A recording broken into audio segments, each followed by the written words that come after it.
Hello everyone, this is Sakshi Vishnoi. Welcome to magnet brains, एक ऐसा channel जहां पर आपको मिलता है किंडरगार्टन से लेकर 12th क्लास तक के सारे ही सब्जेक्ट के वीडियो लेक्चर्स बिल्कुल free of cost. Magnet brain से पढ़ने के लिए आपको किसी भी काइंड का सब्सक्रिप्शन परचेज करने की ज़रूरत नहीं है, because we provide you quality education, वो भी बिल्कुल फ्री ऑफ कॉस्ट। आप लोगों की पढ़ाई, आप लोगों की प्रिपरेशन अच्छे से हो, इसका ध्यान मैग्नेट ब्रेन्स बहुत ही अच्छे से रखता है। और इसीलिए स्टूडेंट्स अब मैग्नेट ब्रेन्स के वीडियो लेक्चर्स के साथ साथ में आप लोगों के लिए अवेलेबल है जो मैग्नेट ब्रेन्स की बुक्स या और वी कैन से दी ई बुक्स। ये जो वेरियस हमारी बुक्स हैं स्टूडेंट्स, ये बहुत ही हाई क्वालिटी कंटेंट के साथ में इनरिच्ड है और ये वेरियस डिविजन्स में डिवाइडेड है। लाइक आपकी सैम्पल पेपर की अलग बुक हो जाएगी, प्रीवियस ईयर क्वेश्चंस की अलग बुक हो जाएगी, एनसीईआरटी सॉल्यूशंस की अलग बुक हो जाएगी। तो अकॉर्डिंगली आपकी जो भी रिक्वायरमेंट है उसके अकॉर्डिंग आप ये जो बुक्स हैं या फिर ये जो ई बुक्स हैं इन्हें एक्सेस कर सकते हैं। नाउ सबसे बड़ा क्वेश्चन है कि मैम हम ये बुक्स को एक्सेस कहाँ से करेंगे? तो बहुत ही सिंपल सा इसका आंसर है स्टूडेंट्स, इस वीडियो के डिस्क्रिप्शन बॉक्स में चले जाओ, वहाँ पर आपको एक लिंक मिलेगी, उस लिंक पर क्लिक कीजिए, एक फॉर्म फिल कीजिए और उसे सबमिट कर दीजिए। उसके बाद में हमारी जो टीम है वो बहुत ही जल्द आप लोगों से कनेक्ट करेगी। और ये जो पर्टिकुलर लिंक है जो कि आपको डिस्क्रिप्शन बॉक्स में मिलने वाली है, ये सारी क्लासेस और सारे सब्जेक्ट्स के लिए है, ठीक है, irrespective of economics 12th class. अगर आप और भी किसी क्लास के हो या और किसी सब्जेक्ट की आपको बुक चाहिए तो उसके लिए भी आपको सेम फॉर्म जो है वो फिल करना रहेगा। ओके, इसी अच्छी बात के साथ में स्टूडेंट स्टार्ट करते हैं अपने इस लेक्चर को, जिसमें हम लोग देखेंगे अपनी जो क्लास 12th इकोनॉमिक्स है, इसका जो मैग्नेट ब्रेन सैम्पल पेपर है उसमें जो हमारा पेपर 8 है उसे हम लोग सॉल्व करने वाले हैं। ठीक है, अभी तक हम लोग 7 पेपर्स ऑलरेडी सॉल्व कर चुके हैं एंड आई होप सो कि आप लोगों ने वो वीडियोस देख लिए हैं। अगर अभी तक नहीं देखे हैं स्टूडेंट्स तो जल्दी से जाकर अपने वो जो 7 पेपर्स हैं उनके वीडियोस देखिए और अपने ये जो 7 पेपर्स है जो magnet brains sample paper for board examinations है उसके जो ऑलरेडी मैंने सैम्पल पेपर करवा दिए वो सॉल्व कर लीजिए। ये मैं इसलिए बोल रही हूँ क्योंकि ये जो सैम्पल पेपर्स है ये आप लोगों को आपके एग्जाम में बहुत ही ज़्यादा हेल्प करने वाले हैं।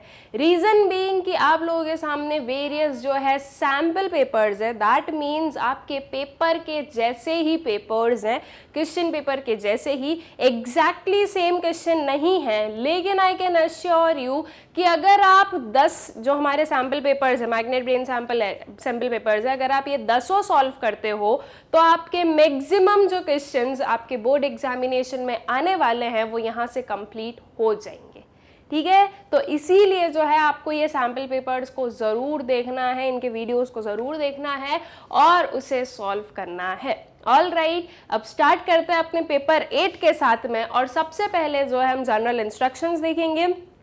चाहे हम हर एक सैम्पल पेपर के पहले जो है इन जनरल इंस्ट्रक्शंस को पढ़ चुके हों, लेकिन जैसे कि मैं आप लोगों को हमेशा बोलती हूँ, चाहे वो आपका कोई सा भी एग्जाम है, आपको जनरल इंस्ट्रक्शंस पढ़ने ही पढ़ने हैं। सो अकॉर्डिंगली हम लोग यहाँ पर उन्हें रीड करेंगे। ठीक है, ये कितना जो है आपको लिए टाइम अलाउड है 3 आवर्स का। इसके मार्क्स जो थ्योरी पेपर है वो कितने मार्क्स का होने वाला है, that would B of 80 marks. ठीक है, इसमें आपके 2 सेक्शंस हैं, one is macro economics, one is Indian economic development. उसके बाद में इस पेपर में 20 मल्टीपल चॉइस क्वेश्चंस हैं जो कि 1 मार्क ईच के आपके रहेंगे। 10 MCQs जो है वो आपके मैक्रो इकोनॉमिक्स के हैं, 10 इंडियन इकोनॉमिक डेवलपमेंट के हैं। ठीक है, MCQ स्टूडेंट्स आप लोगों के लिए बहुत ही स्कोरिंग चीज़ है, बिकॉज 20 जो है आपके 20 मार्क्स के जो है MCQs आने वाले हैं और अगर आपने 20 के 20 MCQs सही लगा दिए तो आपके यहीं जो है 20 मार्क्स क्या हो जाएंगे, पक्के हो जाएंगे। तो ये बहुत ही अच्छी चीज़ है, तो इस पर थोड़ा सा आपको ज़्यादा ध्यान देना है, इससे आप जो है बहुत ज़्यादा ही आपको मार्क्स स्कोर करने में हेल्प करने वाला है। और अगर आप लोगों को MCQs अच्छे से सॉल्व करना है तो सिर्फ आपको एक बहुत ही सिंपल सी चीज करनी है, दैट इज आपकी जो NCERT है वो बहुत ही अच्छे से पढ़ लेनी है। ठीक है, अगर आपने NCERT को बहुत अच्छे से पढ़ लिया है तो आपका जो है MCQs बहुत ही अच्छे से सॉल्व हो जाएंगे। कुछ भी आउट ऑफ दी जो है सिलेबस नहीं आता है, आपके NCERT में जो होता है उसी से जो है रिलेटेड चीजें आती है। ठीक है, उसके बाद में आप लोगों के पास में 4 शॉर्ट आंसर टाइप क्वेश्चंस है जो कि 3 मार्क्स ईच के हैं। Then you have 6 short answer type questions जो कि आपके 4 मार्क्स ईच के हैं and 4 long answer type questions है जो कि 6 मार्क्स ईच के हैं। ठीक है, अब जो है हम 1 बाय 1 सारे क्वेश्चंस को देख लेते हैं। टोटल 34 क्वेश्चंस होंगे आपके पेपर में। सबसे पहले स्टार्ट होगा आपके सेक्शन ए के साथ में एंड दैट टू जो हमारे एमसीक्यूज है उसके साथ में। नाउ स्टूडेंट्स, एक और चीज, जैसे जैसे आप लोगों के सामने क्वेश्चन आते जा रहे हैं, मेक इट अ हैबिट कि आप लोग मेरा आंसर ना देखो और उसके पहले जो है खुद आंसर करो, ठीक है। जो आगे हम लोग क्वेश्चन आंसर देखेंगे उसमें भी आप लोगों को यही करना है कि आप लोगों को मेरे आंसर पर बाद में जाना है, पहले अपना खुद का आंसर लिखना है नोटबुक में, उसके बाद में आप उसे चेक कीजिए जो मैंने आंसर दिया है, और आप आपके आंसर को और कैसे ज्यादा इफेक्टिव बना सकते हैं। मैंने जो पॉइंट्स दिए हैं उसमें से अगर कोई अच्छे पॉइंट्स है ओके, तो वो आप लोगों को क्या करना है, वो आप लोगों को आपका जो आंसर है उसमें ऐड ऑन करना है, और ये समझना है कि आपके आंसर राइटिंग में और जो यहाँ पे आंसर लिखा है उसमें क्या डिफरेंस है, किस वे से आपका आंसर ज्यादा अच्छा बन सकता है, आपको वो चीज देखनी है, ठीक है। जितने ज्यादा हो सके फ्लो चार्ट्स, डायग्राम्स यूज करने हैं। पैराग्राफ्स में आंसर मत लिखिएगा, पॉइंट्स में आंसर लिखना है, और बहुत ज्यादा जो है लंबा आंसर मत लिखना। जो हमारी वर्ड लिमिट है उससे जो है आप लोगों को कंपाइल करके चलना है, वर्ड लिमिट कहीं पर भी एक्सीड मत करना। जो सीबीएसई स्टूडेंट्स, वो आप लोगों को क्वांटिटी पर मार्क्स नहीं देता है, सीबीएसई मार्क्स देता है क्वालिटी के बेसिस पर, तो आपका आंसर जो है वो क्वालिटी एनरिच्ड होना चाहिए, ठीक है। अब स्टार्ट करें अपने क्वेश्चंस के साथ में। First question is, inventory is a dash concept whereas change in inventory is a dash concept. Options है स्टॉक फ्लो, बी है आपका फ्लो स्टॉक, सी है आपका stock stock and D is flow flow, ठीक है। तो inventory कौन सा कंसेप्ट होता है? सबसे पहले अगर हम सिर्फ और सिर्फ इन्वेंट्री की बात करें तो ये कौन सा कंसेप्ट होता है students? This is a concept of stock, right, because हम इन्वेंट्री को मेजर करते हैं या कैलकुलेट करते हैं एक पर्टिकुलर पॉइंट ऑफ टाइम पर। तो इन्वेंट्री जो है वो स्टॉक कंसेप्ट है। और चेंज इन इन्वेंट्री कैसे निकालते हो? आपका होल पूरा ईयर देखते हो, closing stock minus opening stock देखते हो, तो आपका जो ईयर के लास्ट का स्टॉक है, आपके ईयर के स्टार्टिंग का स्टॉक है, मतलब कि आपके पूरे ईयर में जो इन्वेंट्री है वो कितना चेंज हुआ है, वो आपका चेंज इन इन्वेंट्री बताता है। और एक ईयर की बात कर रहे हैं, दैट मीन्स हम over a period of time की बात कर रहे हैं। तो चेंज इन इन्वेंट्री कौन सा कंसेप्ट होगा? फ्लो कंसेप्ट होगा। इसके अकॉर्डिंग आपका करेक्ट ऑप्शन क्या हो जाएगा? Your option A, that is stock flow, ठीक है। देन आ जाओ नेक्स्ट वाले क्वेश्चन पर। अभी इसी का एक और जो है और वाला क्वेश्चन है, पहले उसे देख लें। If in an economy the value of net factor income from abroad is 200 crores and the value of factor income to abroad is 40 crores, identify the value of factor income from abroad। बहुत ही simple question है, कैसे solve करोगे? आप लोगों के पास में given है net factor income from abroad. Net factor income from abroad का फॉर्मूला क्या होता है? Factor income from abroad minus factor income to abroad, ठीक है, ये हमारा फॉर्मूला होता है। हमारे पास में NFI ये गिवन है, कितना गिवन है? 200 का गिवन है। फैक्टर इनकम फ्रॉम अब्रॉड तो हमें फाइंड आउट करना है, इसे हमने एज इट इज ले लिया। फैक्टर इनकम टू अब्रॉड कितना गिवन है स्टूडेंट्स? 40 करोड़ गिवन है, यहाँ पर लिख दिया -40। ये -40 यहाँ पर चला जाएगा, क्या बन जाएगा? ये 200 + 40, that will give you factor income from abroad, ठीक है। तो करेक्ट ऑप्शन कौन सा हो जाएगा आपका? Option C, that is 240 crore, ठीक है। फिर आ जाओ नेक्स्ट वाले क्वेश्चन पर। In the present COVID-19 times, many economists have raised their concerns that Indian economy may have to face a deflationary situation due to reduced economic activities in the country. Suppose you are the member of a high-powered committee constituted by the Reserve Bank of India. You have suggested that as the supervisor of commercial banks, dash restriction or release of the money supply be ensured by the Reserve Bank of India, ठीक है। कोविड-19 वाली situation है, deflationary situation जो है वो create हो गई है इकोनॉमी में। अब आप एक जो है सुपरवाइजरी या हाई पावर्ड कमिटी का जो है मेंबर हो, एंड अब आपको सजेस्ट करना है, या हम बोले कि आपने सजेस्ट किया है इन दोनों में से कोई एक चीज, या तो आप रेस्ट्रिक्शन लगाओगे या फिर आप रिलीज करोगे जो मनी सप्लाई है इकोनॉमी में उसे, ठीक है। सिचुएशन कौन सी है? डिफ्लेशनरी। डिफ्लेशनरी वाली सिचुएशन है, मतलब कि जो एडी है that is less then as, ठीक है। एग्रीगेट डिमांड कम है एग्रीगेट सप्लाई से।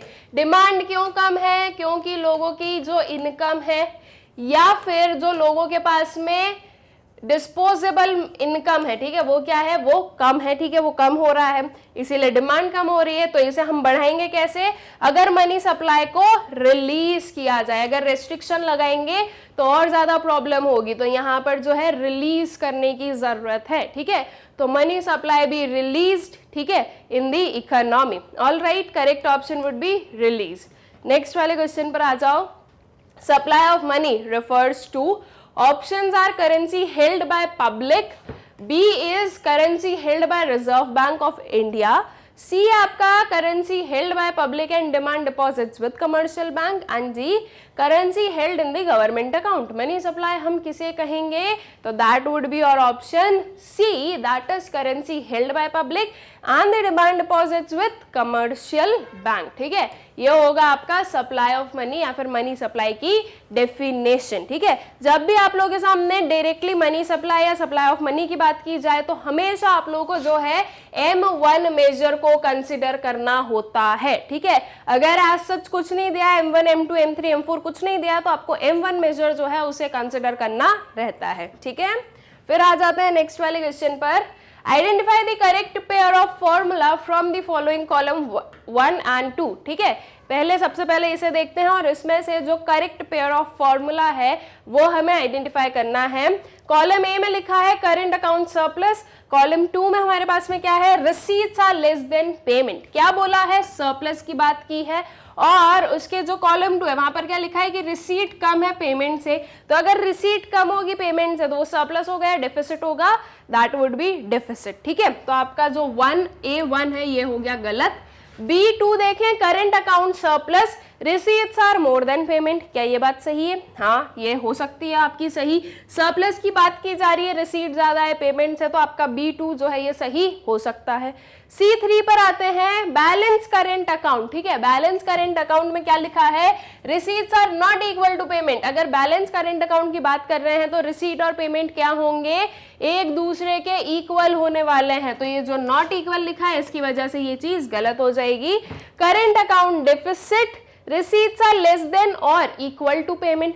अब अगर लेस देन होता, सिर्फ अगर ये लेस देन वाला साइन होता तो हम बोलते कि हाँ ये चीज सही है, लेकिन यहाँ पर एक और कौन सा साइन लगा है स्टूडेंट्स, ये इक्वल टू वाला, और इसी की वजह से ये चीज गलत हो रही है, क्योंकि करंट अकाउंट डेफिसिट में रिसीट्स और पेमेंट इक्वल नहीं होते हैं, ठीक है।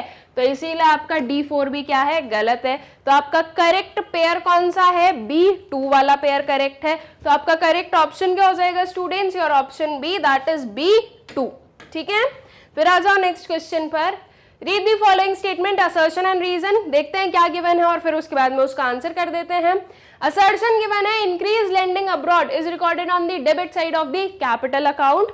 रीजन में है, lending affects the asset and liabilities of the economy and involves the outflow of income, ठीक है। असर्शन रीजन में सबसे पहले क्या करना है, सबसे पहले हमें यह आइडेंटिफाई करना है कि आपका असर्शन ट्रू है या फॉल्स है।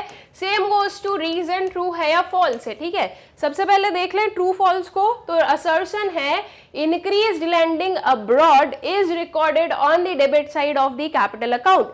अगर जो है लेंडिंग बढ़ाओगे आप अब्रॉड में तो उसे आप डेबिट साइड में लिखोगे।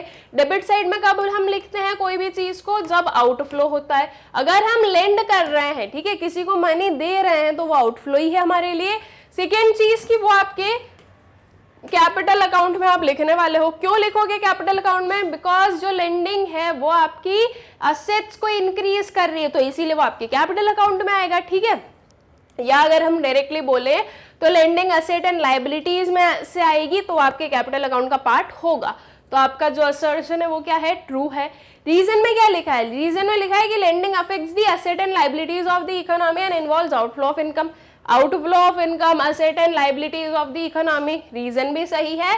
साथ ही साथ हमें ये भी समझ में आ गया कि ये जो रीजन है इस असर्शन को करेक्टली एक्सप्लेन भी कर रहा है। तो आपका करेक्ट ऑप्शन क्या हो जाएगा, your option A, that is both assertion and reason are true and reason is the correct explanation of assertion, ठीक है।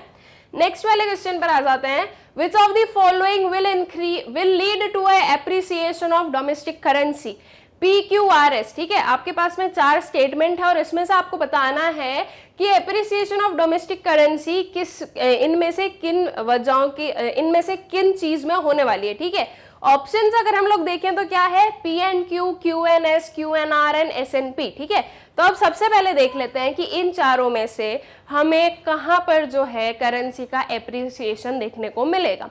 क्या गिवन है, P increase demand for foreign exchange, ठीक है। अब इसे जो है ऐसे क्वेश्चंस को सॉल्व करने का बेस्ट वे जो है वो मैं बता दूं आप लोगों को, दैट इज एक ग्राफ बना लो, ठीक है। अगर आप एक ग्राफ बना लोगे तो चीजें आप लोगों को बहुत ही अच्छे से क्लियर हो जाएगी। वी नो एक इनिशियल मतलब कि एक जो हमारी इनिशियल वाली डिमांड और ये हमारी क्या हो गई, सप्लाई हो गई ऑफ फॉरेन एक्सचेंज, ठीक है। इसे एज इट इज ही रख लें हम लोग, इसे हम लोग चेंज नहीं करेंगे।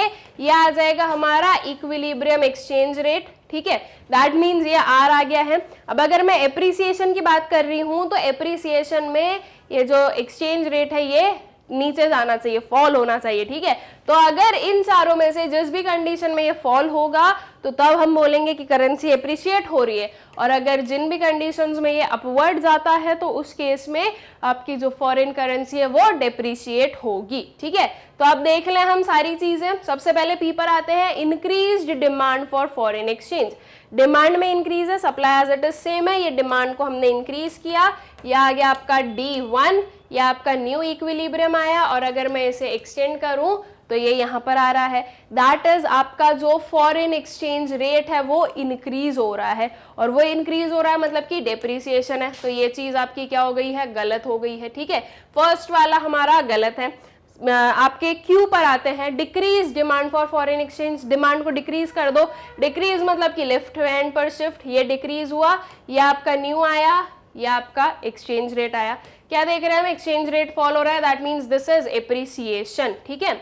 फिर आते हैं नेक्स्ट पर, increase supply of foreign exchange, supply बढ़ा दो फॉरेन एक्सचेंज की, राइट हैंड पर शिफ्ट कर दिया, न्यू इक्विलिब्रियम आपका ये आया, ये आपका न्यू एक्सचेंज रेट आया, ये क्या हो रहा है, ये भी फॉल हो रहा है। दैट मीन्स कि ये भी क्या है आपका एप्रिसिएशन है। वहीं डिक्रीज सप्लाई पर आ जाओ, फॉरेन एक्सचेंज की सप्लाई को डिक्रीज कर दो, लेफ्ट हैंड साइड पर चले गए, एक्सचेंज रेट क्या हो रहा है, इंक्रीज हो रहा है।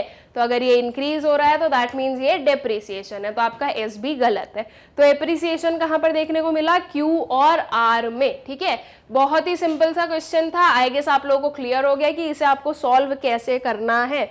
तो करेक्ट ऑप्शन क्या आ जाएगा, और option C, that is Q and R, ठीक है। ऐसे क्वेश्चंस में क्या करना है, ग्राफ बनाना है जिससे कि चीजें बहुत ही इजीली क्लियर हो जाए। नेक्स्ट क्वेश्चन है आपका, इसी का जो और वाला क्वेश्चन है, दो स्टेटमेंट्स गिवन है और ये अल्टरनेटिव्स हैं जिसमें कि आपको ट्रू और फॉल्स बताना है बेसिकली। तो देख लेते हैं क्या है। स्टेटमेंट 1 है, fixed exchange rate is fixed and so it helps in the proper control over inflation. जो फिक्स्ड एक्सचेंज रेट है वो फिक्स रहता है और इसीलिए जो है प्रॉपर कंट्रोल उसमें बनाया जा सकता है, किस पर, इन्फ्लेशन पर। Is this true, yes this is true. Statement है आपका, fixed exchange rate is great source of economic benefit. जो फिक्स्ड एक्सचेंज रेट है वो एक ग्रेट सोर्स है इकोनॉमिक बेनिफिट का, क्या ये सही है, यस ये भी ट्रू है, ठीक है। तो दोनों ही स्टेटमेंट्स क्या है, करेक्ट है। सो अकॉर्डिंगली आपका जो ऑप्शन ए है, that is both statement 1 and 2 are correct, ये आपकी करेक्ट जो है ऑप्शन बनेगा। नेक्स्ट क्वेश्चन पर आते हैं, इक्विलिब्रियम लेवल ऑफ इनकम और आउटपुट एस्टैब्लिश्ड व्हेन। जो इक्विलिब्रियम लेवल ऑफ इनकम और आउटपुट है वो कब स्टैब्लिश होगा, S is equals to A D, B है आपका C is equals to I, C है आपका S is equals to Y and D is none of this. तो equilibrium level of income and output कब establish होगा students, जब A S और A D equal होंगे तब, ठीक है। दैट मीन्स आपका जो ऑप्शन ए है that would be the correct option. Next question इसी का और वाला, income employment equilibrium is attained when. जो इनकम एम्प्लॉयमेंट इक्विलिब्रियम है वो कब अटेन किया जाएगा। Options are, A S is equals to A D, B है आपका C is equals to I, C option है आपका I is equals to S, और डी ऑप्शन है बोथ ए एंड सी। तो equilibrium level of income and output हमें बताना है। सो दैट मीन्स जब ए एस और ए डी इक्वल होता है तब भी इक्विलिब्रियम हम लोग अटेन करते हैं, आई इज इक्वल्स टू एस होता है तब भी हम इक्विलिब्रियम अटेन करते हैं। तो करेक्ट ऑप्शन वुड बी और option D, that is both A and C, ठीक है।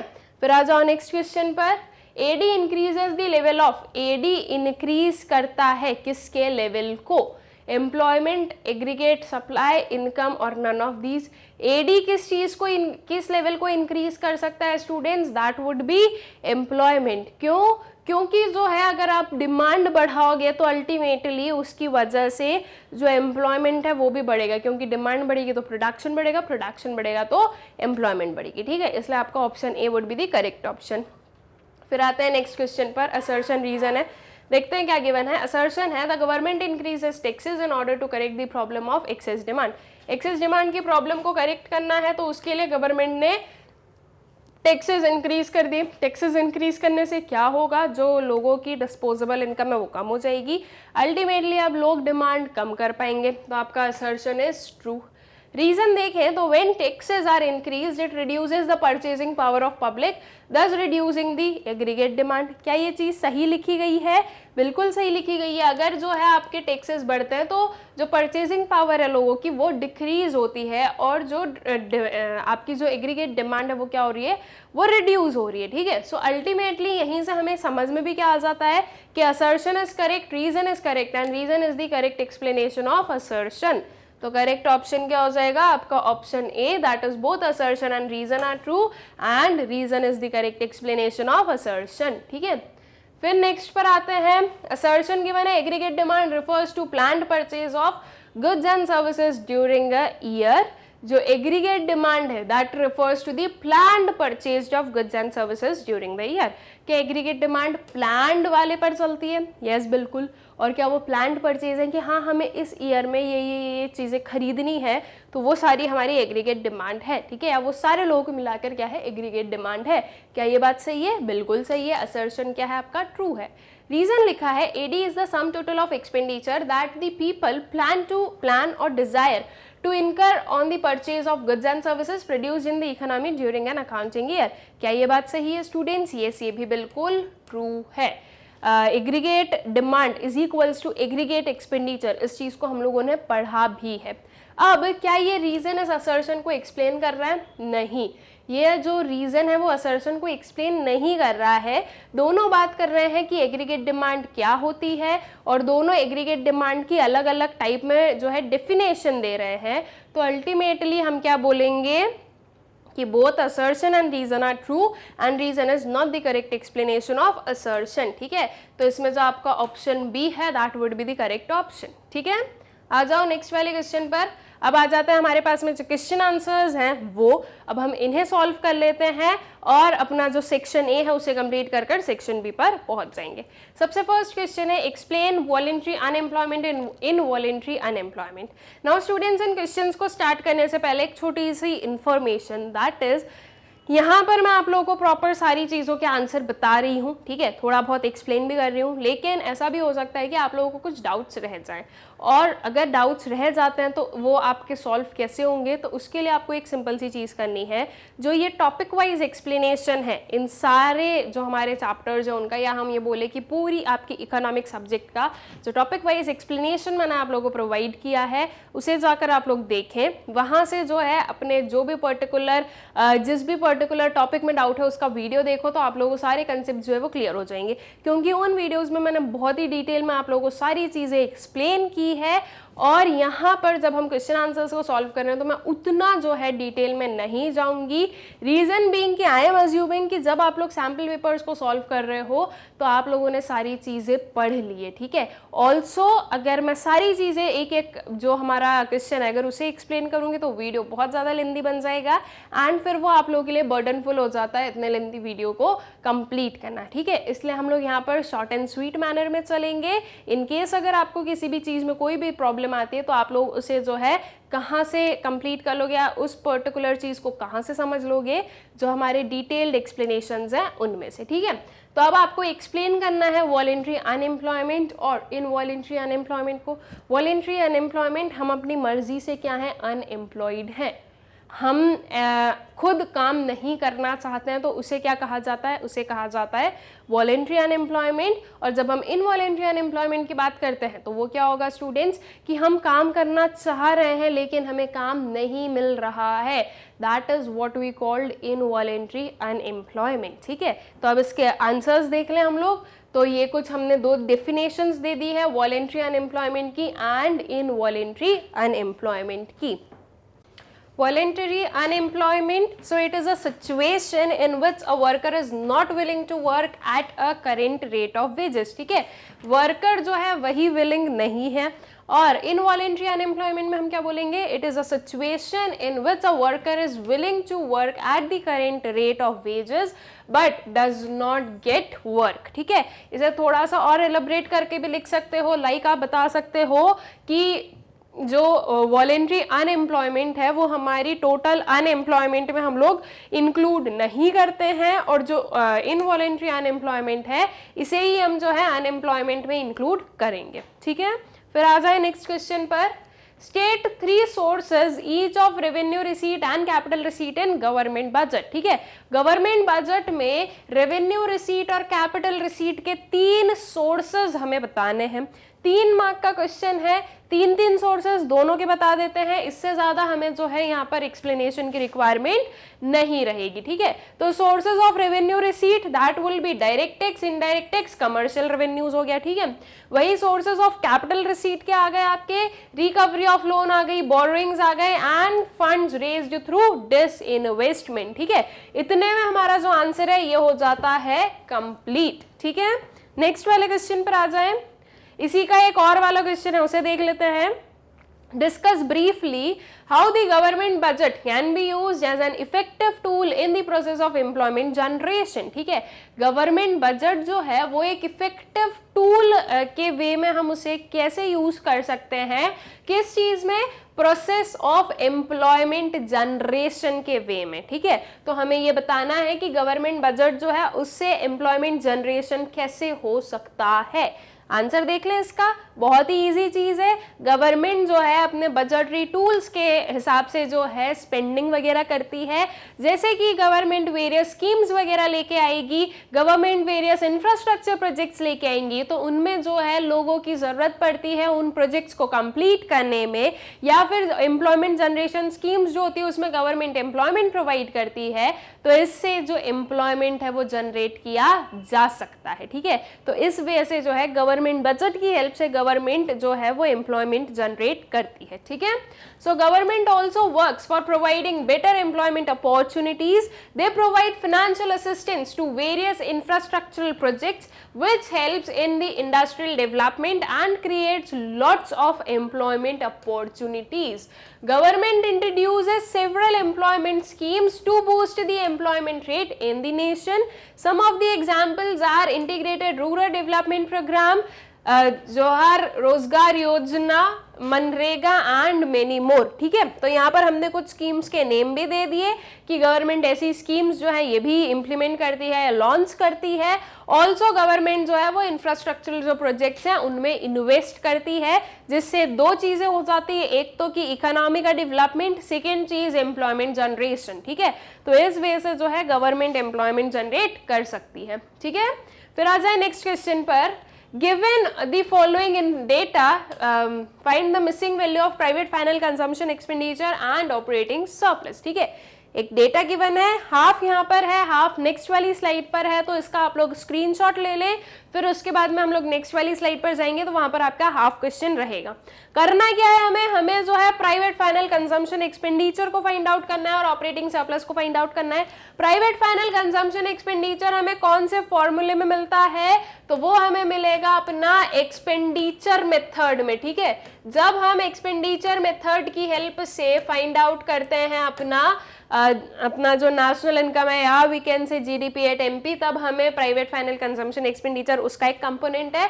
ऑपरेटिंग सरप्लस कौन से मेथड का कंपोनेंट है, that is of income method. ठीक है, तो ये दोनों मेथड्स में हमें देखना रहेगा.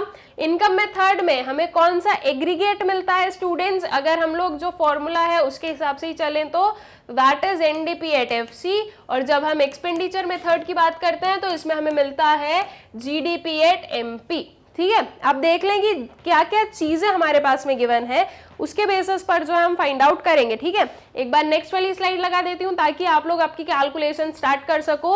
आपके पास में 4 चीजें यहाँ पर और गिवन है, all right, now I guess कि सभी लोगों ने स्क्रीनशॉट वगैरह ले लिया होगा या ये जो वैल्यूज है ये देख ली होगी। अब हम लोग आते हैं कैलकुलेशन पर। क्या क्या चीजें गिवन है? नेशनल इनकम गिवन है। सबसे पहले तो नेशनल इनकम का मतलब कि क्या गिवन है हमारे पास में? एनएनपीएट एफसी गिवन है। नेट इनडायरेक्ट टैक्सेस है, private final consumption expenditure find out करना है। Gross domestic capital formation, profits, government final consumption expenditure, wages and salaries, consumption of fixed capital, then you have mixed income of self employed, operating surplus and net factor income from abroad। ठीक है, अब सबसे पहले हम जो है operating surplus को find out कर लेते हैं। देखो स्टूडेंट्स, ऑपरेटिंग सरप्लस हमारे कौन से फॉर्मूले में आ रहा है? ये आ रहा है एनडीपीएट एफसी वाले में, is equals to compensation of employees plus operating surplus and plus mixed income. Alright, यही चीज होती है। तो वी कैन से कि अगर हम ऑपरेटिंग सरप्लस को एज इट इज ही रहने दें और क्या फाइंड आउट कर लें, मतलब नॉट फाइंड आउट सॉरी, इन्हें जो है अगर हम अपनी प्लेसेस से शिफ्ट करवा दें तो that will be NDP at FC minus compensation of employees minus mixed income will give you operating surplus। NDPAT FC directly given नहीं है, इसे हम लोग फाइंड आउट कर लेंगे। that will be NNPAT FC, that is national income minus, क्या minus करेंगे? ये नेट, ये नेशनल है, ये डोमेस्टिक है। नेशनल को डोमेस्टिक में कन्वर्ट करने के लिए हमें जो है NFIA माइनस करना रहेगा, तो ये इसमें हम NFIA माइनस करेंगे, इसमें से हम माइनस कर देंगे कंपनसेशन ऑफ एम्प्लॉइज को और माइनस कर देंगे मिक्स्ड इनकम को। अगर ये पर्टिकुलर चीज हम लोग कर दें तो हमारे पास में क्या आ जाएगा? ऑपरेटिंग सरप्लस आ जाएगा। देख लेते हैं ये वैल्यूज क्या क्या है और उन्हें पुट कर देते हैं अपने फॉर्मूले में। ठीक है, नेशनल इनकम आ जाएगी आपकी 50,000 की, यहाँ पर नेट इनडायरेक्ट टैक्सेस की कोई जरूरत नहीं है, प्राइवेट फाइनल कंजम्पशन एक्सपेंडिचर नहीं आएगा, ग्रॉस डोमेस्टिक कैपिटल फॉर्मेशन भी आपका एक्सपेंडिचर मेथड का पार्ट है, प्रॉफिट्स गिवन है 1000 का। क्या प्रॉफिट्स को आप इंक्लूड करोगे? बिल्कुल नहीं करोगे। क्यों नहीं करोगे? क्योंकि profits are the part of operating surplus. ठीक है, तो प्रॉफिट्स हम लोग इंक्लूड नहीं करेंगे। गवर्नमेंट फाइनल कंजम्पशन एक्सपेंडिचर, ये भी आपका एक्सपेंडिचर मेथड का पार्ट है। Wages and salaries, wages and salaries जो है वो कंपनसेशन ऑफ एम्प्लॉइज हम बोल सकते हैं, सो दैट इज 20,000 हम ये लेंगे। 50,000 लिया, 20,000 लिया। ठीक है, अभी दो वैल्यूज और बची है, वो भी देख लेते हैं। Mixed income of self employed आ जाएगा आपका 13,000 का, और net factor income from abroad आ जाएगी 500 की। सारी वैल्यूज को पुट कर देते हैं, जो भी पर्टिकुलर हमारे पास में यहाँ पर इक्वेशन है माइनस करने वाली, वो सारी चीजों को जो है हम माइनस करके जो आंसर है उसे निकाल देते हैं। देखो, operating surplus is equals to national income minus wages and salaries plus mixed income of self employed plus factor income from abroad. ठीक है, net factor income from abroad, ये सारे एक ब्रैकेट में है और इस ब्रैकेट के आगे माइनस लगा हुआ है। दैट मीन्स अगर आप इस ब्रैकेट को ओपन कर दोगे तो ये जो प्लस वाले साइंस हैं ये माइनस में कन्वर्ट हो जाएंगे। ठीक है, तो ब्रैकेट है तो उस चीज को वैसे ही आप लोगों को समझना है। अगर आपके ब्रैकेट से कंफ्यूजन हो रहा है तो सारे माइनस माइनस लिख दो, उसमें भी कोई प्रॉब्लम नहीं है। ठीक है, सो 50,000 माइनस 20,000 प्लस 13,000 प्लस 500, सो 13,500 प्लस अगर हम 20,000 कर दें तो that will give us 33,500। 20,000 plus 13,000 करेंगे तो 33,000 हो जाएगा, और 33 plus 500 will give you 33,500, and जब हम उसे इसमें से माइनस कर देंगे you will get the answer, that would B 16,500 crore. ये आ गई आपके ऑपरेटिंग सरप्लस की वैल्यू। अब आता है हमारे पास में प्राइवेट फाइनल कंजम्पशन एक्सपेंडिचर को फाइंड आउट करना। प्राइवेट फाइनल कंजम्पशन एक्सपेंडिचर कौन से फॉर्मूले में आता है?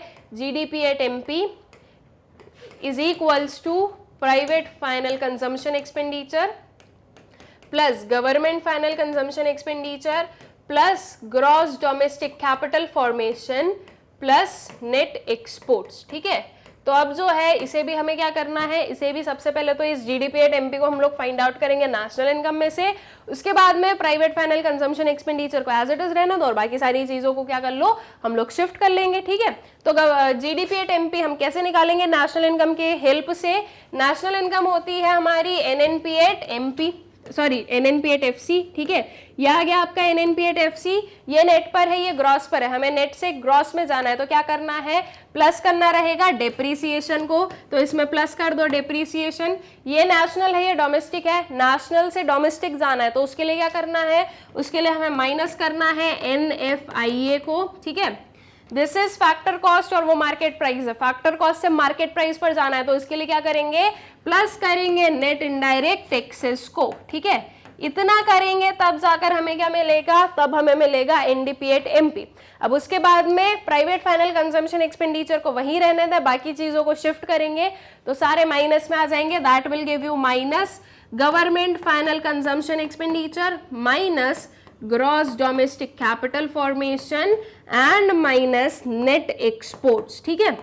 अब ये जो फाइनल फॉर्मूला हमें मिला है इसमें हम सारी वैल्यूज को पुट करेंगे तो हमारे पास में आ जाएगा प्राइवेट फाइनल कंजम्पशन एक्सपेंडिचर, ठीक। वैल्यूज देख ले, नेशनल इनकम आ जाएगा आपका 50,000 का, नेट इनडायरेक्ट टैक्सेस आ जाएंगे आपके 1000 के, उसके बाद में gross domestic capital formation 17,000, government final consumption expenditure 12,500, consumption of fix capital 700। इस वाली जो हमारा ये वाला जो पार्ट है क्वेश्चन का, इसमें से ये सारी वैल्यूज हम लोग इंक्लूड करेंगे अपने प्राइवेट फाइनल कंजम्पशन एक्सपेंडिचर की कैलकुलेशन में। उसके बाद में जो आपका mixed income of self employed है ये नहीं आएगा, ऑपरेटिंग सरप्लस भी नहीं आएगा, net factor income from abroad 500 लेंगे एंड नेट एक्सपोर्ट्स लेंगे हम लोग 2000 के, ठीक है। ये सारी वैल्यूज मिल गई, ये सारी हम यहाँ पे पुट करेंगे, इसमें पुट करने से जो वैल्यू है of private final consumption expenditure वो हमें मिल जाएगी। देख लेते हैं यहाँ पर private final consumption expenditure is equals to national income minus gross domestic capital formation plus government final consumption expenditure plus net factor income from abroad plus net exports plus consumption of fix capital plus net indirect taxes, ठीक है। ये देखो यहां से लेकर यहां तक हमारे पास में एक जो है बिगर वाला ब्रैकेट है और इसके आगे साइन लगा है माइनस का, दैट मीन्स ये सारी चीजें अगर आप ब्रैकेट से बाहर निकालोगे तो वो माइनस में आएगी, और अगर आप सबको प्लस करके एक कलेक्टिवली जो है ब्रैकेट के बाहर ला रहे हो तो फिर जो है वो माइनस साइन एक नंबर के आगे लग जाएगा, और बाकी ये दोनों जो है ये प्लस होने वाले ही हैं, ठीक है। अब अकॉर्डिंगली ये सारी चीजों की वैल्यूज हम लोगों ने पुट की, इसे आप लोग पूरा कैलकुलेट करोगे तो आपके पास में आंसर आ जाएगा, दैट विल बी 19,700 करोड़, ठीक है। तो ये आ जाएगी आपकी प्राइवेट फाइनल कंजम्पशन एक्सपेंडिचर, ठीक। I guess question is clear to you. Next वाले क्वेश्चन पर आ जाएं। इसका एक और वाला क्वेश्चन है वो देख लेते हैं। क्या गिवन है, higher gross domestic product means greater per capita availability of goods in the country, do you agree with the given statement, give valid reasons in support of your answer. Higher gross domestic product, ज्यादा अगर GDP होगा तो that means की जो पर capita availability of goods है वो भी ज्यादा होगी। क्या ये बात से आप एग्री करते हो या नहीं? तो हम लोग इस बात से एग्री नहीं करते हैं। क्यों नहीं करते हैं स्टूडेंट्स? क्योंकि हो सकता है कि जो हायर ग्रॉस डोमेस्टिक प्रोडक्ट है वो तो है, ठीक है, दैट मीन्स जीडीपी तो हमारा हाई जा रहा है, लेकिन हम लोग जो उसके साइड में देख रहे हैं दैट इज कि आपकी जो पॉपुलेशन है वो भी बहुत हो। तो अगर पॉपुलेशन बढ़ रही है और जीडीपी भी बढ़ रहा है तो आपका जो पर कैपिटा अवेलेबिलिटी ऑफ गुड्स है वो इंक्रीज नहीं होगा। सेकेंड चीज ये हो सकता है कि ये सिर्फ और सिर्फ जो हायर जीडीपी है ये सिर्फ और सिर्फ कंस्ट्रेटेड हो कहां पर, एक कुछ रिच सेक्शन ऑफ सोसाइटी में, ठीक है। तो इन दैट केस अगर सिर्फ एक सेक्शन ऑफ सोसाइटी में हम लोग इसे देख रहे हैं तो उसकी वजह से हमें क्या देखने को मिलेगा कि एक सेक्शन तो बहुत प्रॉस्पर कर रहा है और वहीं दूसरा सेक्शन है जहां पर जो है इसका कोई भी चीज नहीं पहुंच रही है। दैट मीन्स जो इनइक्वालिटी वाली इनकम है वो देखेंगे तो जो पर कैपिटा अवेलेबिलिटी ऑफ गुड है वो इंक्रीज नहीं होगी, क्योंकि ये जो गुड्स की अवेलेबिलिटी है ये जिसके पास में मनी है उसे तो मिलता रहेगा और जिसके पास में नहीं है उसे नहीं मिल रहा है, ठीक है। तो ये रीजंस हो सकते हैं या ये रीजंस हम लिख सकते हैं अपने इस पर्टिकुलर आंसर के जो है एक्सप्लेनेशन में कि हायर पर कैपिटा जो जीडीपी है that does not necessarily means higher per capita availability of goods, ठीक है। तो इसका आंसर देख ले हम लोग। So I do not agree with the statement that higher gross domestic product, that is GDP, means greater per capita availability of goods in the economy, as higher GDP does not mean high per head availability of goods and services, ठीक है। और अब ये क्यों हम बोल रहे हैं तो दैट इज हम लोग इसके रीजंस बता देते हैं। It depends upon the population of the country.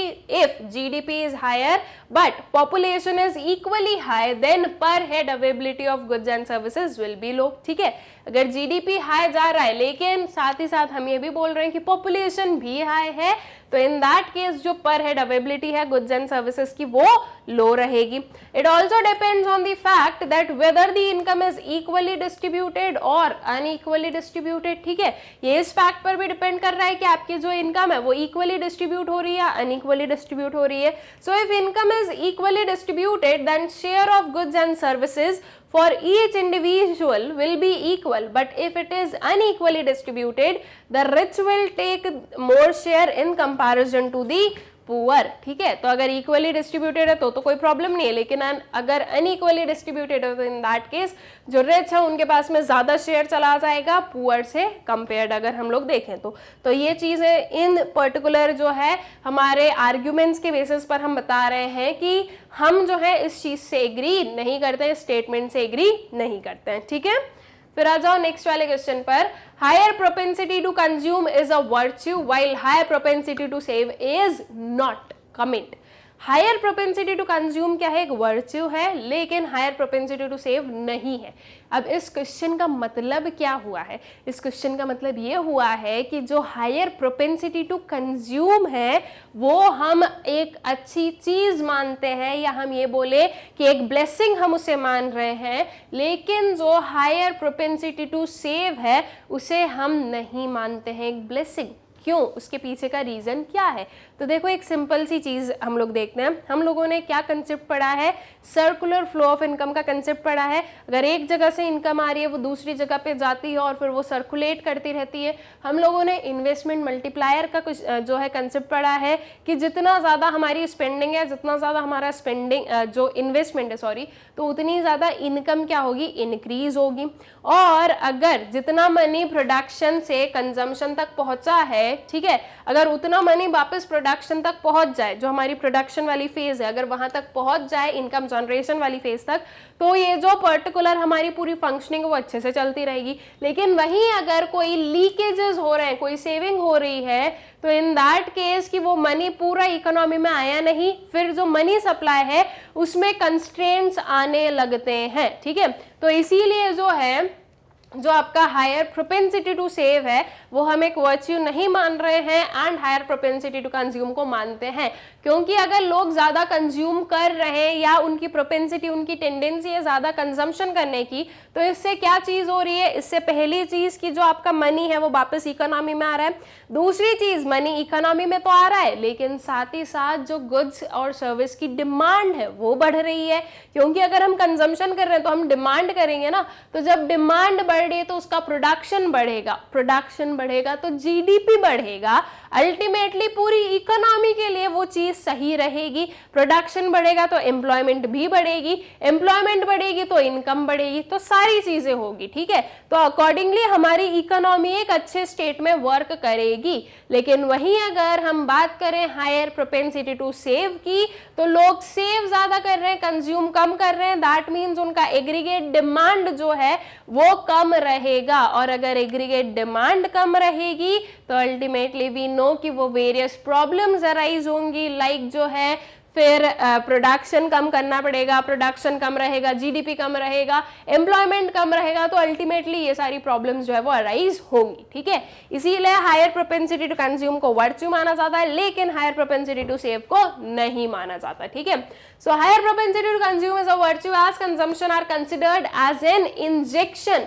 to the circular flow of income by increasing demand, as increased demand leads to increased production of goods and services, leading to increase in induced investment and hence national income. ठीक है, on the other hand savings are considered as leakages from the circular flow of income by reducing consumption demand and hence production, investment and national income also falls. ठीक है, तो ये हो जाता है हमारा जो आंसर है वो कंप्लीट। ठीक है, फिर आ जाओ नेक्स्ट वाले क्वेश्चन पर। अब इसी का एक और वाला क्वेश्चन है वो देख लें। Explain the role of taxation in reducing excess demand. ठीक है, टैक्सेशन का क्या रोल है एक्सेस डिमांड को रिड्यूस करने में, हमें वो बताना है। अब इसे एक बहुत ही शॉर्ट वे में हम लोगों ने जो है इसी पर्टिकुलर वीडियो का जो हमारे MCQs है उसमें देखा था। एक्सेस डिमांड में रोल ऑफ टैक्सेशन क्या है, अगर डिमांड एक्सेस है दैट मीन्स जो है लोगों के पास में डिस्पोजेबल इनकम बढ़ गई है, तभी वो ज्यादा डिमांड कर रहे हैं। तो इसके लिए क्या करो, उनकी इनकम को खींच लो, ठीक है। कैसे खींचोगे? जो गवर्नमेंट है वो टैक्सेस बढ़ा देंगी, टैक्सेस अगर गवर्नमेंट बढ़ाएगी तो लोगों के पास में जो उनकी डिस्पोजेबल इनकम है वो कम हो जाएगी, और अगर उनकी डिस्पोजेबल इनकम कम होगी तो वो अब कम डिमांड कर पाएंगे। सो अल्टीमेटली एक्सेस डिमांड जो है वो रिड्यूस की जा सकती है बाय इंक्रीजिंग टैक्सेस, ठीक है। So excess demand refers to a situation when aggregate demand is in excess of aggregate supply corresponding to the full employment in the economy, ठीक है। अब यहाँ पर हम लोगों ने एक ग्राफ भी बना दिया एक्सेस डिमांड को एक्सप्लेन करते हुए। अगर 6 मार्क्स का क्वेश्चन है ना तो उसमें आप ये सारी चीजें बहुत अच्छे से लिखो। 4 मार्क्स का क्वेश्चन है, थोड़ा सा आंसर को शॉर्ट भी आप कर सकते हो। ऑलराइट, ग्राफ क्यों बनाया? आंसर को अच्छा बनाने के लिए। यही चीज तो मैंने आप लोग बताई, जहां पर भी आप फ्लो चार्ट्स बना सकते हो, डायग्राम्स बना सकते हो, ग्राफ्स बना सकते हो, बनाओ, ठीक है। तो उससे जो है चीजें क्लियर रहेगी, साथ ही साथ आपका आंसर अच्छा दिखेगा।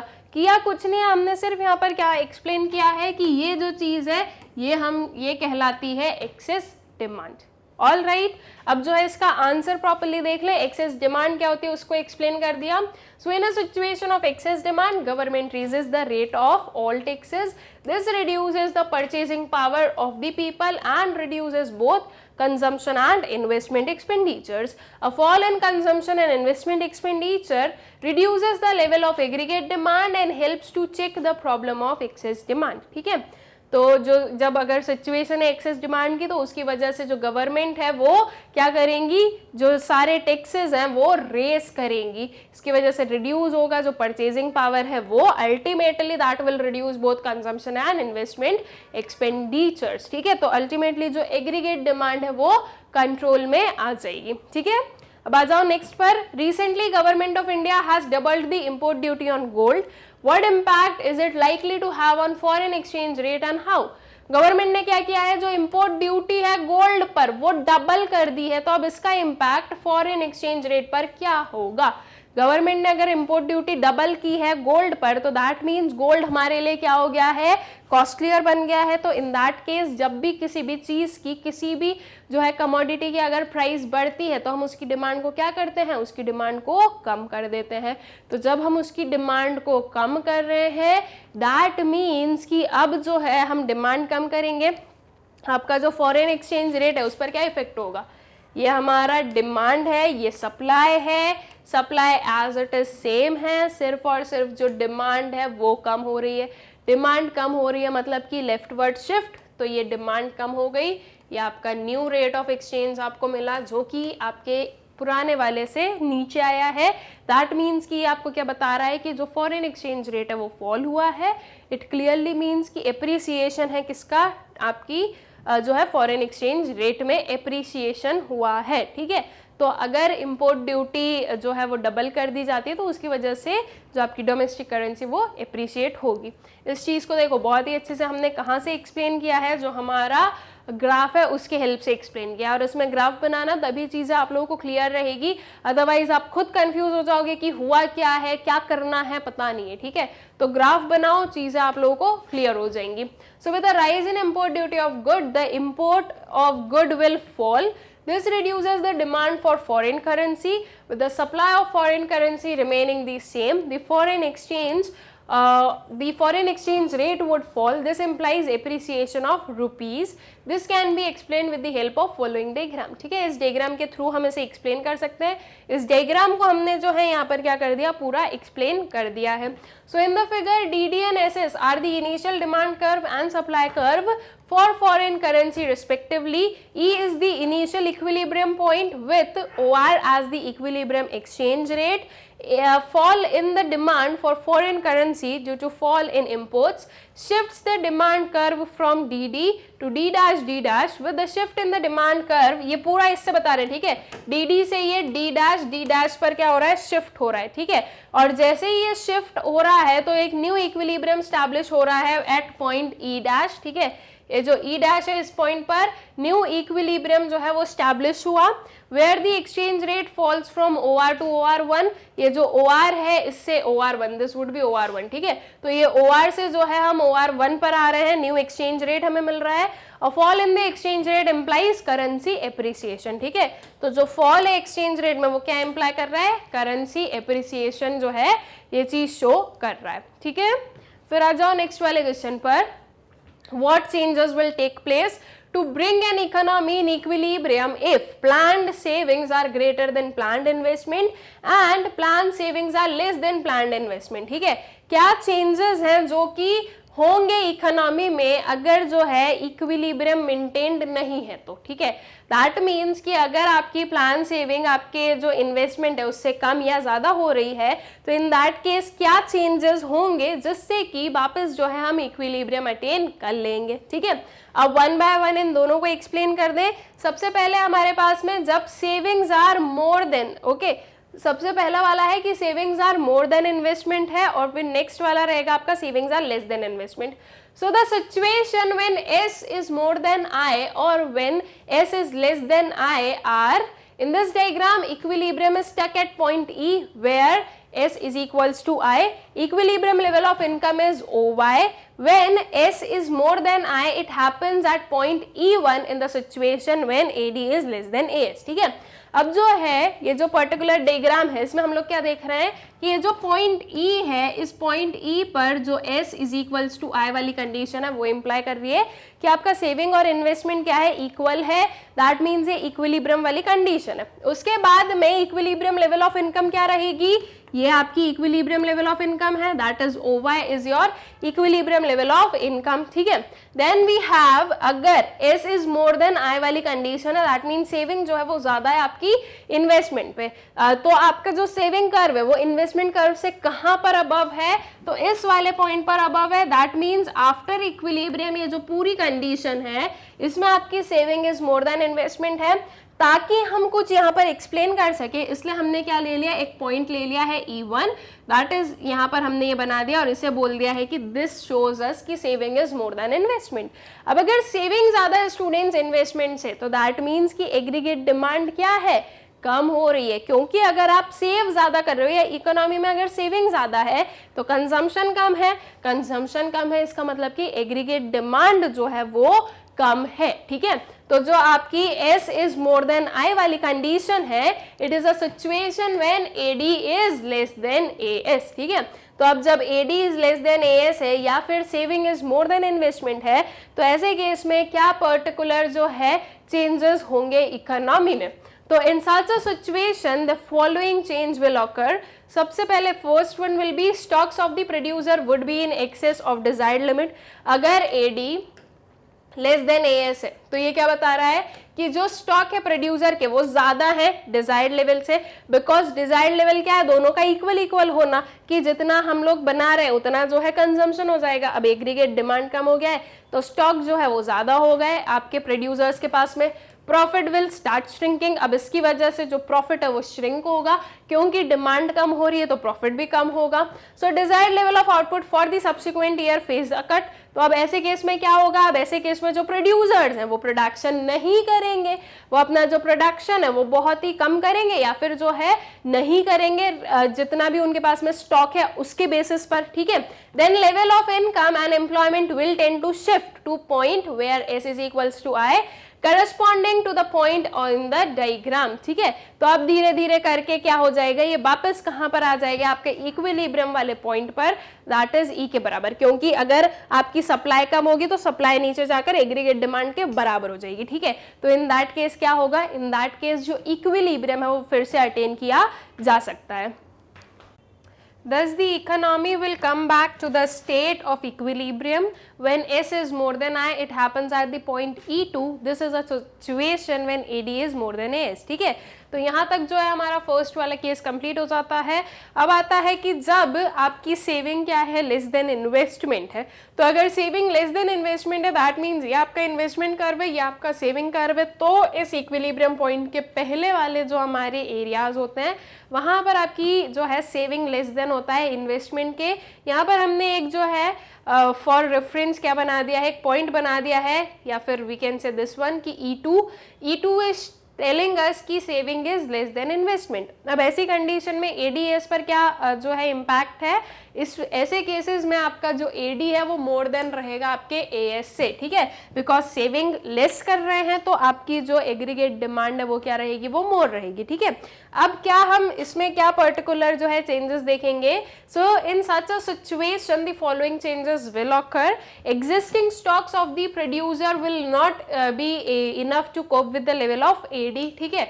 AD is more than AS वाली कंडीशन है तो जितना एग्जिस्टिंग स्टॉक है वो जो है सफिशिएंट नहीं है एग्रीगेट डिमांड के लिए, तो इसके लिए अब क्या होगा, सो प्रॉफिट्स विल नॉट जो है will not be maximum because the desired level of stock is not available, ठीक है, this will be not be maximum क्योंकि जो desired level of stock है वो available है नहीं, तो आप प्रोड्यूसर्स क्या करेंगे, प्रोड्यूसर्स प्लान करेंगे for higher level of output for the subsequent year.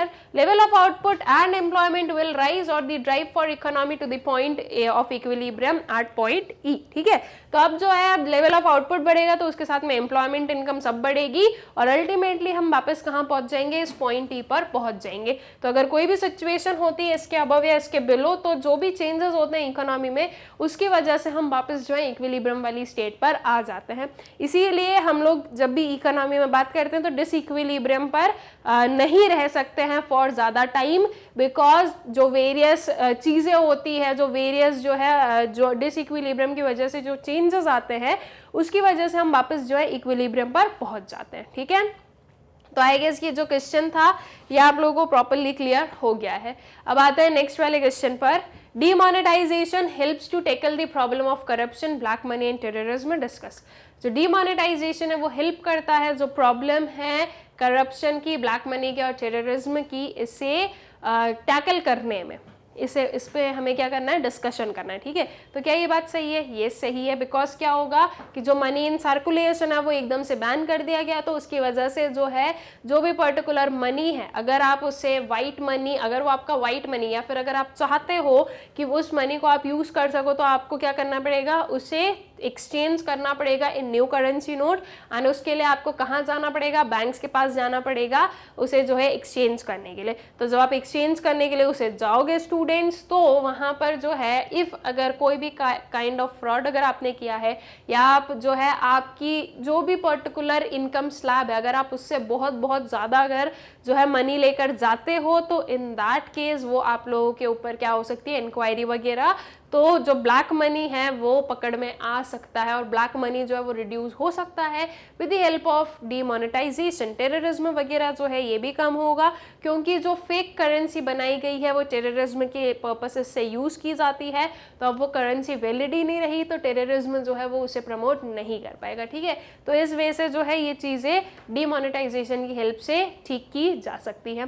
So demonetization was implemented in 2017 by government of India in which 500 and 1000 notes were rupees 500 and rupees 1000 notes were announced not to be the legal tender from then onwards. Demonetization is the best thing that was happened as it really helped in fighting with big issues of the nation. अब आप लोगों को थोड़ा सा ना question के हिसाब से चलना होता है। अगर यहाँ पर क्वेश्चन बोल देता कि डीमोनेटाइजेशन की वजह से जो है वेरियस प्रॉब्लम्स अराइज हुई थी टू दी सिटीजन्स और इन दी इकोनॉमी, तो आप उसका इम्पैक्ट बताओ, तो तब आपको जो है ना एक नेगेटिव साइड पर जाना रहता है। लेकिन आप क्वेश्चन क्या बोल रहा है कि डीमोनेटाइजेशन तो हेल्प करता है हमें सच एंड सच थिंग में, सो दैट मीन्स आपको एक पॉजिटिव रूट ही पकड़ना रहेगा, ठीक है। जैसा क्वेश्चन डिमांड कर रहा है वैसा ही आपको आंसर करना है। इसीलिए हमने क्या बोला यहाँ पर कि डीमोनेटाइजेशन बेस्ट थिंग है जो कि हैपन हुई है, ठीक है। Corruption, black money and terrorism like problems are reduced at a huge level. Reason for that, the storage of black money by rich people or by the people who drives their business without under any governmental licensing authority. That type of money is only stored and stored for a long time and no any piece of evidence can be collected by the respective government because the hiding of black money can be done anywhere at any place and no records were found for that money, ठीक है। तो ये कुछ problems थी तो उसकी वजह से ब्लैक मनी जो वो ट्रेस हो नहीं सकता था तो डिमोनेटाइज कर दिया, ठीक है। So the government prints money by these black businesses make, but these black businesses make that money back. ठीक है, so hence after demonetization, because of none of the pieces of evidence present for the black money, they remain black, and other works like terrorism or any other irrelevant activities funded by black money were also stopped. As we can see, after demonetization, the frequency of terrorist attacks has fallen down significantly because of lack of new currency applied by the government was not present to them, and thus they were unable to purchase any weapons by using their black money. ठीक है, तो ये हमने जो है proper पूरा explanation दे दिया कि ब्लैक मनी जो डीमोनेटाइजेशन है उससे ब्लैक मनी, उससे टेररिज्म जो है वो कैसे रिड्यूस हुआ और करप्शन कैसे रिड्यूस हुआ वो भी हम बता देते हैं. तो corruption is a very big scam that followed by most of the government officers each and every day, and the amount that was collected by them does not have any records, thus they were unable to recollect that black money from the bank account, and these notes remained as a piece of paper. Online transactions of money have solved this problem of corruption and frauds up to the great extent, especially during the time of pandemic. The use of e-banking and e-payments have reduced so many problems of people. All right, I guess question is clear to you. आगे चले next वाले question पर. अच्छा, एक और थोड़ा सा और देख लेते हैं. So in the end I would want to say that demonetization was a very big decision which gave us many problems, but only at the initial period of demonetization, but after some time it's proven as a very good step and leads our nation a many steps ahead forward, an Indian free from corruption and terrorism. ठीक है, an India free from corruption and terrorism. तो एक इसका concluding part दे दिया हम लोगों ने कि एट द एंड हम क्या बोल रहे हैं कि डीमोनेटाइजेशन एक बहुत ही अच्छा और बिग डिसीजन था. ऑल्दो इनिशियल स्टेजेस पर प्रॉब्लम्स हुई थी, लेकिन वो सिर्फ इनिशियल स्टेजेस पर थी. जब अगर हम लॉन्ग टर्म में देखें तो वो काफ़ी जो है हेल्पफुल रहा. ऑल राइट, यहाँ पर हो जाता है हमारा क्वेश्चन कंप्लीट. अब इसी का एक और वाला क्वेश्चन है, वो देखें. Explain the variables affecting demand for money in the modern economy. ठीक है, मनी की जो डिमांड है उसे जो वेरिएबल्स अफेक्ट करते हैं इकोनॉमी में, हमें वो यहाँ पर एक्सप्लेन करने हैं. So the demand for money in a modern economy and financial system is determined by following key factors. सबसे पहला है the rate of interest on loans. ठीक है, the first वाला जो हमने जो हमारा क्या लिया है, पॉइंट लिया है, that is the rate of interest on loans. अगर इंटरेस्ट ज़्यादा होगा लोन्स पर तो मनी सप्लाई कम रहेगा, और अगर इंटरेस्ट कम रहेगा तो जो मनी सप्लाई है वो ज़्यादा रहेगा. ठीक है, क्योंकि अगर कम रहेगा रेट ऑफ इंटरेस्ट तो जो कॉस्ट ऑफ बोरिंग है वो कम रहेगी, अल्टीमेटली मनी सप्लाई भी बहुत ज़्यादा नहीं रहेगा. So the quantity of money households want to hold varies according to their income and the interest rate. Sorry, different average quantities of money held can satisfy their transactions and precautionary demands for money. ठीक है, next one is the price level. The higher the price level, the more money is required to purchase the given quantity of goods and services. All other things unchanged, the higher the price level, the greater the demand for money. ठीक है, अगर price level ज़्यादा रहेगा तो demand for money भी ज़्यादा रहेगी, क्योंकि हमें ज़्यादा प्राइस पे करने के लिए ज़्यादा मनी की ज़रूरत रहेगी. तो ग्रेटर या फिर higher the price level, greater will be the demand for money. Preferences of people अगर हम देखें तो preferences also play a role in determining the demand for money. Some people place a high value on having a considerable amount of money on hands. For others this may not be important. ठीक है, जो preference है वो भी depend करता है कि लोग अपने प्रेफरेंस के हिसाब से जो है स्पेंडिंग करेंगे.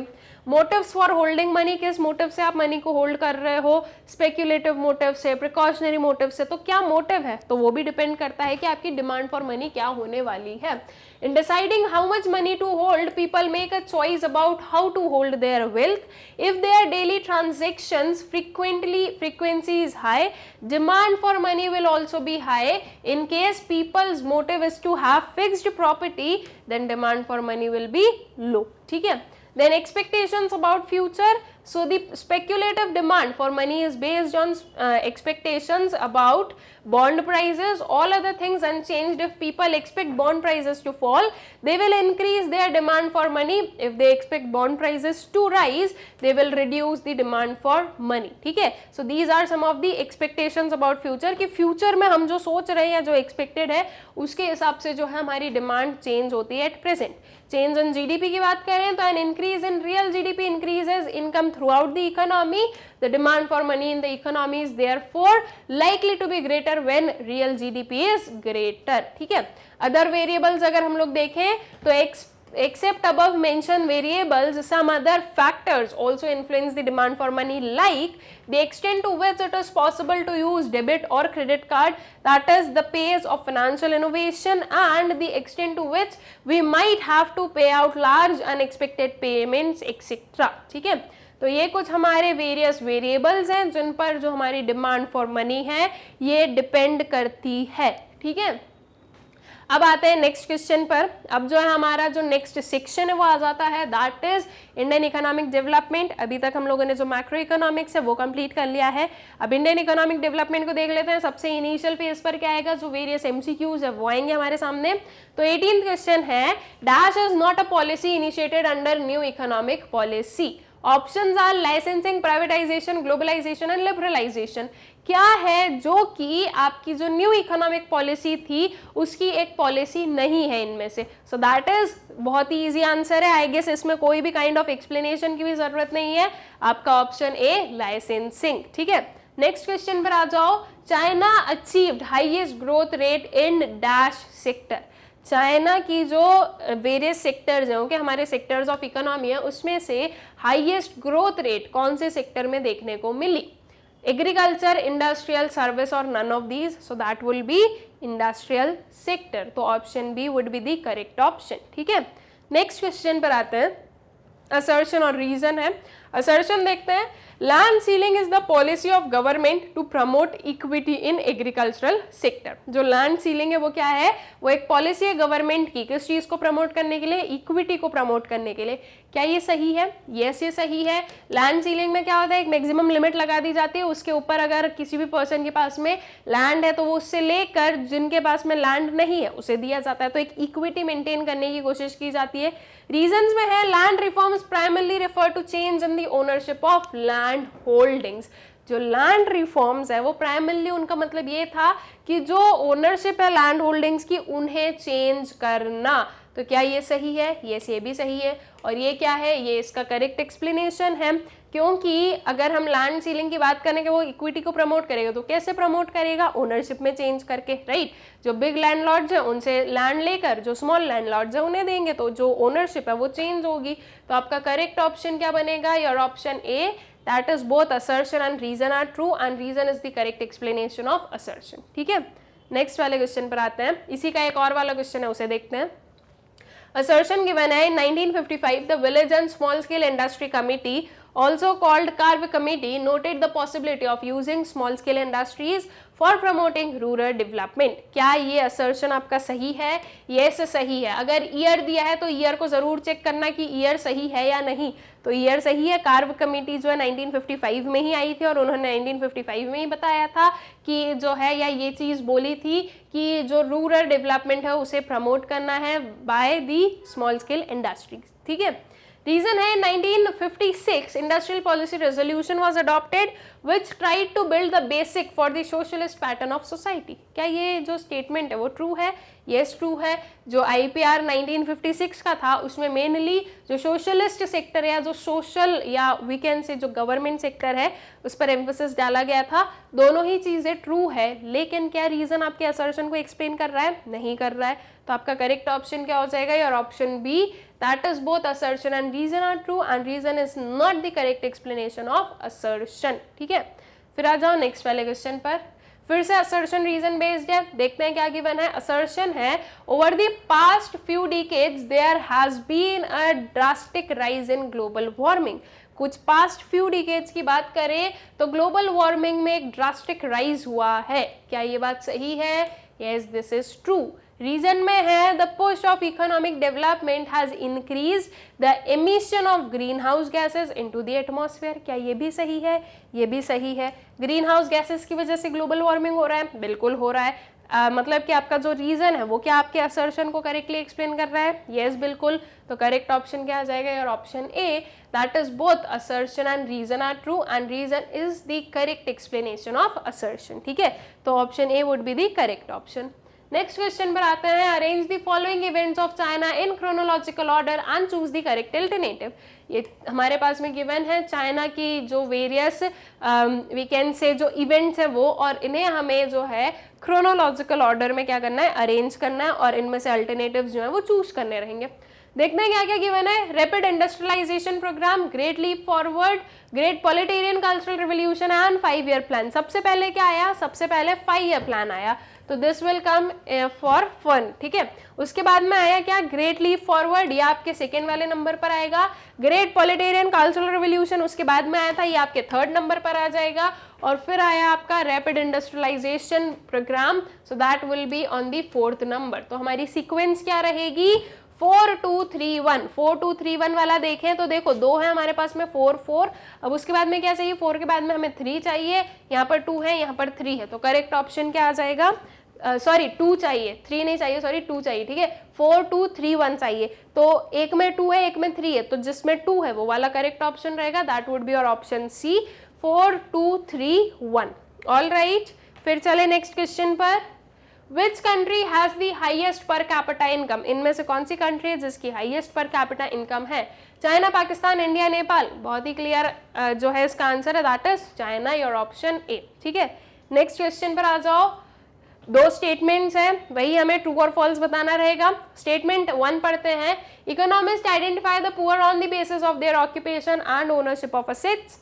स्टेटमेंट 2 है, the poor people possess few assets and reside in kachcha hutments. क्या दोनों ही चीजें सही है? यस, दोनों ही चीजें सही है। करेक्ट ऑप्शन वुड बी और option A, that is both the statements are true, ठीक है। नेक्स्ट वाले क्वेश्चन पर आते हैं। स्टेटमेंट 1 स्टेटमेंट 2 है, देख लेते हैं क्या है। स्टेटमेंट 1 है, liberalisation was introduced to put an end to the restrictions and open various sectors of the economy. Statement 2 है, the only industries which are now reserved for the public sector are the part of atomic energy generation and some core activities in railway transport। यहाँ पर सबसे बड़ी चीज ये आ गया railway transport. क्या railway transport completely जो है गवर्नमेंट कंट्रोल के अंदर है? नहीं है।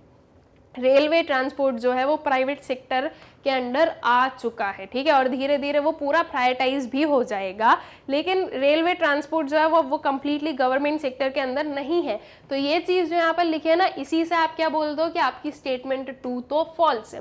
स्टेटमेंट 1 पे आओ तो क्या स्टेटमेंट 1 करेक्ट है? तो यस, ये करेक्ट है।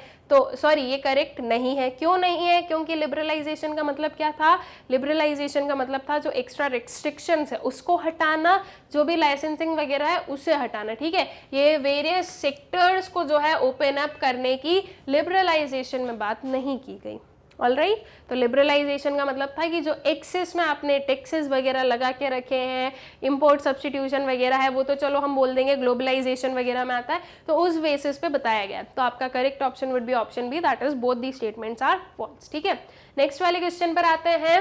Green revolution increase the use of, green revolution की वजह से किस चीज का जो है यूज इंक्रीज हुआ है? ऑप्शंस देख लेते हैं और आंसर कर देते हैं। ऑप्शंस है improved seed, irrigation, chemical fertilisers and all of these. तो ग्रीन रिवोल्यूशन की वजह से इम्प्रूव क्या हुआ है स्टूडेंट्स? क्या तीनों ही चीजें इम्प्रूव हुई है? तो वी वुड से यस, तो ऑल ऑफ दीज क्या होगा? हमारा करेक्ट ऑप्शन बनेगा। नेक्स्ट क्वेश्चन पर आते हैं। What kind of tax is GST? GST कैसा टैक्स है? Direct, indirect, depends on the type of goods and services, none of these. We know कि जीएसटी किस पर लगाया जाता है? गुड्स एंड सर्विसेज पर, और गुड्स एंड सर्विसेज पर जो भी टैक्सेस जो हैं वो इम्पोज किए जाते हैं वो इनडायरेक्ट टैक्स की कैटेगरी में आते हैं। तो करेक्ट ऑप्शन क्या रहेगा? Your option B, that is indirect tax, ठीक है। फिर आ जाओ नेक्स्ट क्वेश्चन पर। Interpret the given image and state the ways of attaining it. हम लोगों के पास में एक इमेज गिवन है, इसे हमें इंटरप्रेट करना है कि इस इमेज से क्या समझाने की कोशिश की जा रही है। Also we need to state the ways of attaining it, ठीक है। सबसे पहले इमेज को देखते हैं क्या है। तो देखो इमेज अगर हम लोग देखें स्टूडेंट्स, तो वी कैन सी कि एक जो है अर्थ टाइप का या ग्लोब टाइप का हम बोल सकते हैं कि हमारे पास में बनी हुई है, ठीक है। उसके बाद में यू विल सी कि यहाँ पर रिवर है, प्लांट्स हैं, ट्रीज है, you have buildings and all, जिससे कि हम ये भी बोल सकते हैं कि इंडस्ट्रियलाइजेशन है। Also you have solar panels, you have wind mills, ठीक है। तो इससे क्या सिग्निफाई किया जा रहा है कि आप ये डेवलपमेंट करो किसके साथ में, इस नेचर के साथ में, ये ग्रीन कवर के साथ में, ये जो है आपके रिन्यूएबल रिसोर्सेज को यूज करके जो है आप क्या करो, आप डेवलपमेंट करो। तो ये कौन सा डेवलपमेंट होता है, दिस इज सस्टेनेबल डेवलपमेंट, ठीक है। तो आई गेस कि आप लोगों को भी जो है इस इमेज का जो मतलब है वो समझ में आ गया होगा। हर एक इमेज में आपको जो है आपका यही कंसेप्ट लगाना है कि आपके सिलेबस में कौन सी चीज यहाँ पर डिपिक्ट हो रही है। आपके सिलेबस के बाहर कुछ नहीं पूछा जाएगा, सिलेबस में क्या डिपिक्ट हो रहा है। ऑल्सो यू नीड टू सी ये कौन से सेक्शन का पार्ट है, इंडियन इकोनॉमिक डेवलपमेंट का है, तो आपको इंडियन इकोनॉमिक डेवलपमेंट के जो चैप्टर्स है ना, उन्हीं में से आप लोगों को यहाँ पर क्या करना है, उन्हीं में से जो है आप लोगों को यहाँ पर आपका इंटरप्रिटेशन करना है कि उन चैप्टर्स के जो वेरियस टॉपिक्स हैं उन किसी टॉपिक्स में से ही आपका इमेज आएगी।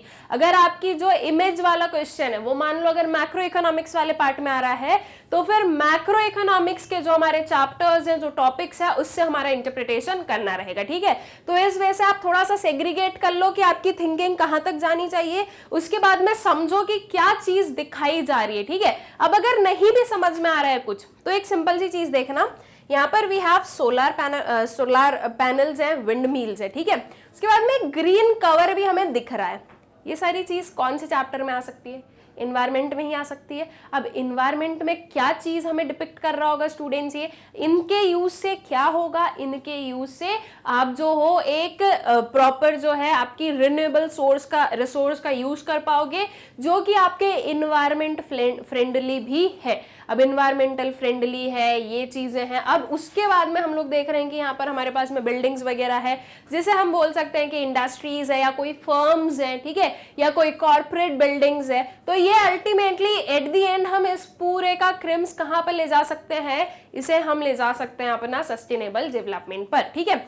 आपके जो सिलेबस है फॉर ईयर 2022-23 वाला जो हमारा सेशन है, उसमें से इंफ्रास्ट्रक्चर तो डिडक्ट हो चुका है। अगर इंफ्रास्ट्रक्चर डिडक्ट नहीं होता तो फिर हम सोच सकते थे कि इंफ्रास्ट्रक्चर का जो एनर्जी वाला पार्ट है वहां से ही कुछ आया हो, राइट। लेकिन उसके बाद में क्वेश्चन को भी समझो कि क्वेश्चन क्या लिखा है, state the ways of attaining it. अब किससे अटेन करोगे, ठीक है। अगर इंफ्रास्ट्रक्चर वाला पार्ट आपके क्वेश्चन आपके सिलेबस में होता भी, तो एनर्जी में आपको अटेन क्या करना था, ठीक है। यहाँ पर हमें क्या करना है, यहाँ पर हमें अटेन करना है। तो क्या अटेन कर सकते हो आप, सस्टेनेबल डेवलपमेंट को आप अटेन करोगे कि आप ये वेज यूज करोगे, या इन वेज के थ्रू जो है हम सस्टेनेबल डेवलपमेंट के साइड जा सकते हैं या उसे अटेन कर सकते हैं, ठीक है।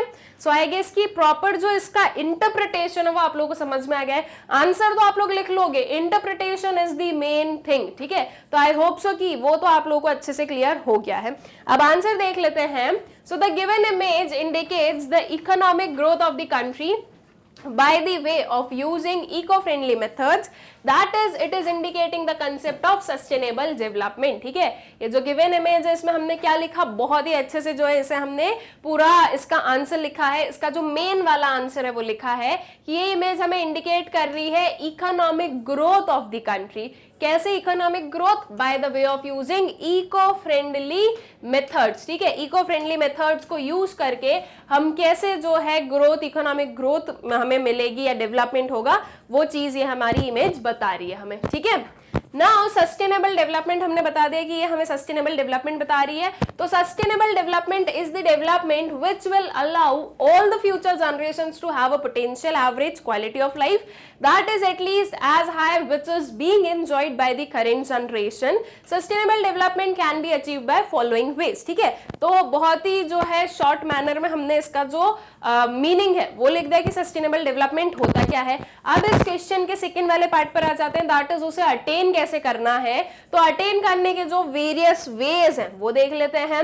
Restrict use of renewable resources, ठीक है, restrict to the use of only the renewable resources. और इसको, इस पर्टिकुलर चीज को जरूर लिखना, रीजन बीइंग कि आपकी जो इमेज है उसमें आपके पास में जो है रिन्यूएबल रिसोर्सेज दिखाए गए हैं, तो वो आपको आपके आंसर में लिखना रहेगा कहीं ना कहीं, ठीक है।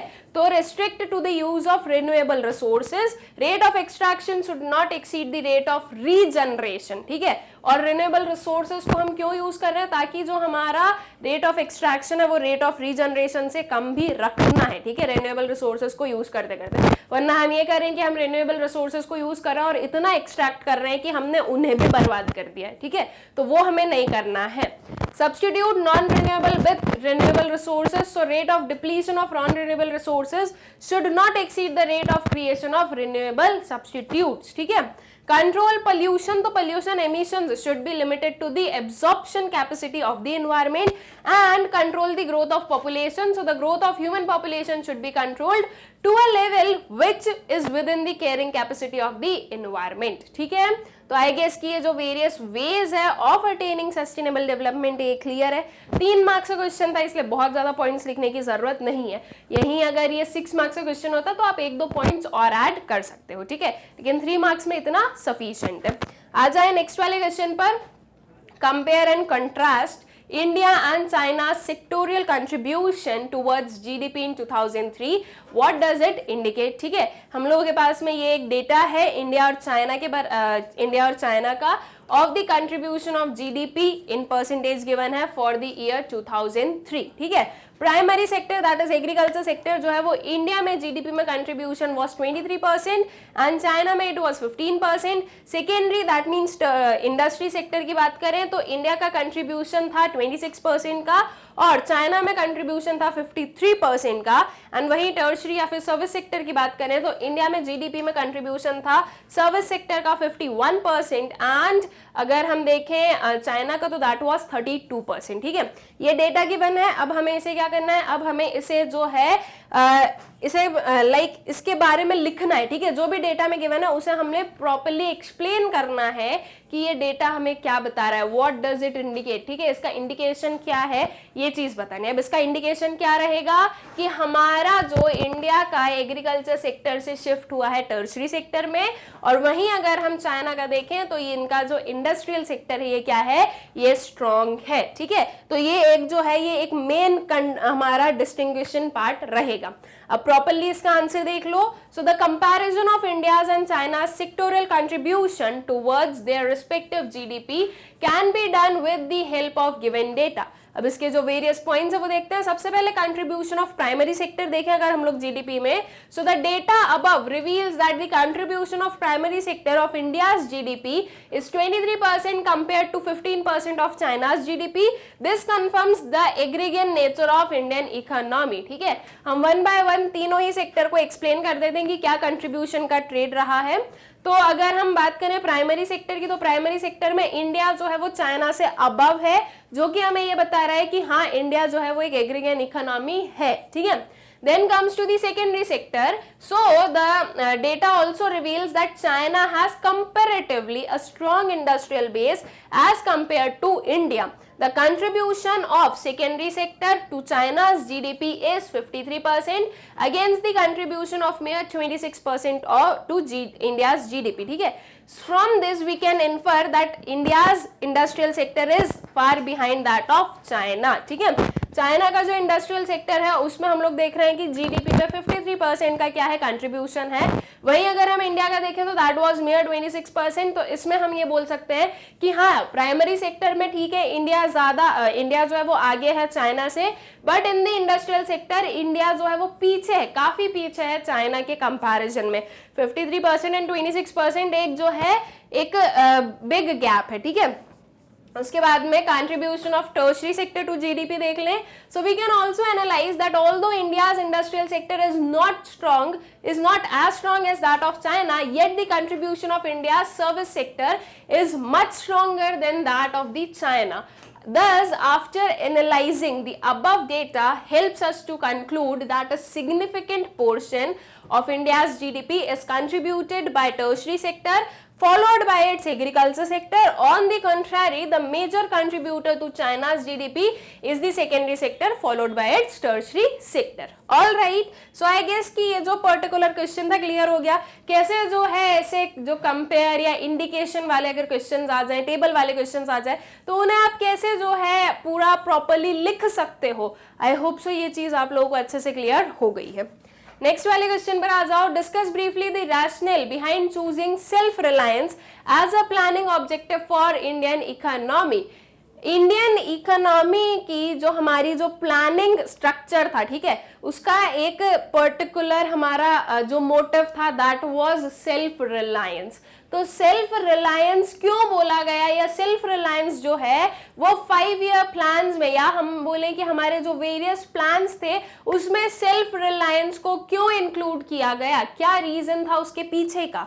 तो उसके पीछे का सिंपल सा रीजन क्या था स्टूडेंट्स, देखो एक बहुत ही सिंपल चीज है, ऑलरेडी जो है ब्रिटिशर्स हम लोगों के ऊपर ऑलमोस्ट 200 ईयर्स का रूल करके गए थे।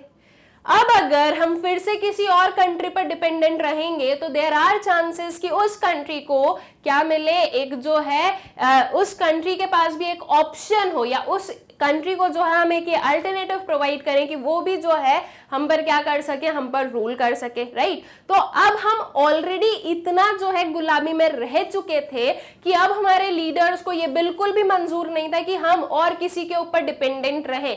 इसीलिए सेल्फ रिलायंस वाला जो हमारा एस्पेक्ट है वो लाया गया कि इंडिया को सेल्फ रिलायंस बनाना है, सेल्फ सफिशिएंट बनाना है। इफ अगर इंडिया खुद में सेल्फ सफिशिएंट है, ठीक है, अगर इंडिया सेल्फ रिलायंट है तो इन दैट केस कोई भी पर्टिकुलर कंट्री जो है वो एक्सप्लॉइट नहीं कर पाएगी इंडिया को, और इंडिया जो है वो ग्रो करेगी, ठीक है। इसीलिए जो सेल्फ रिलायंस है वो हमारी जो प्लानिंग है उसका पार्ट बना। ऑल राइट, अब इसे आप डिफरेंट वेज में अपने आंसर्स में लिख सकते हो। आंसर देख लेते हैं क्या है हमारे पास में। So the rational behind choosing self reliance as a planning objective for Indian economy are, ठीक है, क्या है जो रैशनल है इसके पीछे के, वो क्या है सेल्फ रिलायंस बनने के पीछे। सबसे पहला कि सेल्फ रिलायंट, ठीक है, सेल्फ रिलायंस को प्रमोट करना because we want to become self reliant, that means हम जो है सेल्फ सफिशिएंट है, we are not dependent on any other, ठीक है। So the major objective is to make the economy self-reliant. It means overcoming the need of external assistance. In other words, it means to have development through domestic resources. ठीक है। Then इसका second वाला जो है इसके पीछे का rational हम बोल सकते हैं promote economic growth. So to promote economic growth and modernisation the 5 year plans stressed on the use of own resources in order to reduce our dependence on foreign countries, ठीक है। इकोनॉमिक ग्रोथ को बढ़ाने के लिए, उसे promote करने के लिए जो मॉडर्नाइजेशन वगैरह है या जो इकोनॉमिक ग्रोथ है उसमें ये बोला या ये सोचा गया, ये प्लान किया गया कि हम और किसी पर डिपेंडेंट रहे, इससे अच्छा है कि हम अपने डोमेस्टिक रिसोर्सेज को यूज कर डोमेस्टिकली जो है स्ट्रांग बने, ठीक है।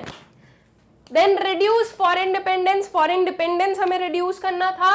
So to reduce foreign dependence as India was recently freed from foreign control, it is necessary to reduce our dependence on foreign countries specially for food.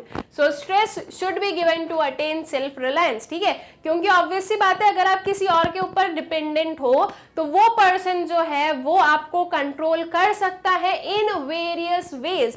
इसीलिए जो है हमें इंडिपेंडेंट क्यों बनना है, ताकि जो है हम किसी के ऊपर डिपेंडेंट नहीं है, हम अपने जो है खुद के लिए सब कुछ कर सकते हैं, ठीक है। अवॉइड फॉरेन इंटरफेरेंस, ठीक है, सेल्फ रिलायंस के पीछे का एक रीजन ये भी था कि फॉरेन इंटरफेरेंस जो है वो हमें अवॉइड करना है, ठीक है।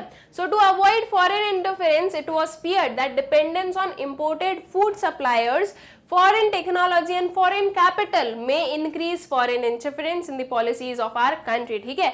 ये सोचा गया था या समझा गया था या ये चीज हुई थी कि ऐसा लगा था कि अगर मान लो हम किसी के ऊपर डिपेंडेंट रहेंगे, किसी भी फॉरेन कंट्री पर डिपेंडेंट रहेंगे अगर, तो उसका जो इंटरफेरेंस है हमारी पॉलिसीज पर वो बढ़ जाएगा, उसका जो इंडिया के जो वेरियस डेवलपमेंटल पाथ है उसमें इंटरफेरेंस बढ़ जाएगा, एंड अल्टीमेटली फिर हमें उनके अकॉर्डिंग वर्क करना पड़ेगा जो कि हम नहीं चाह रहे थे। तो इसीलिए जो सेल्फ रिलायंस है उसे 5 ईयर प्लान में क्या किया गया था, इंक्लूड किया गया था, ठीक है।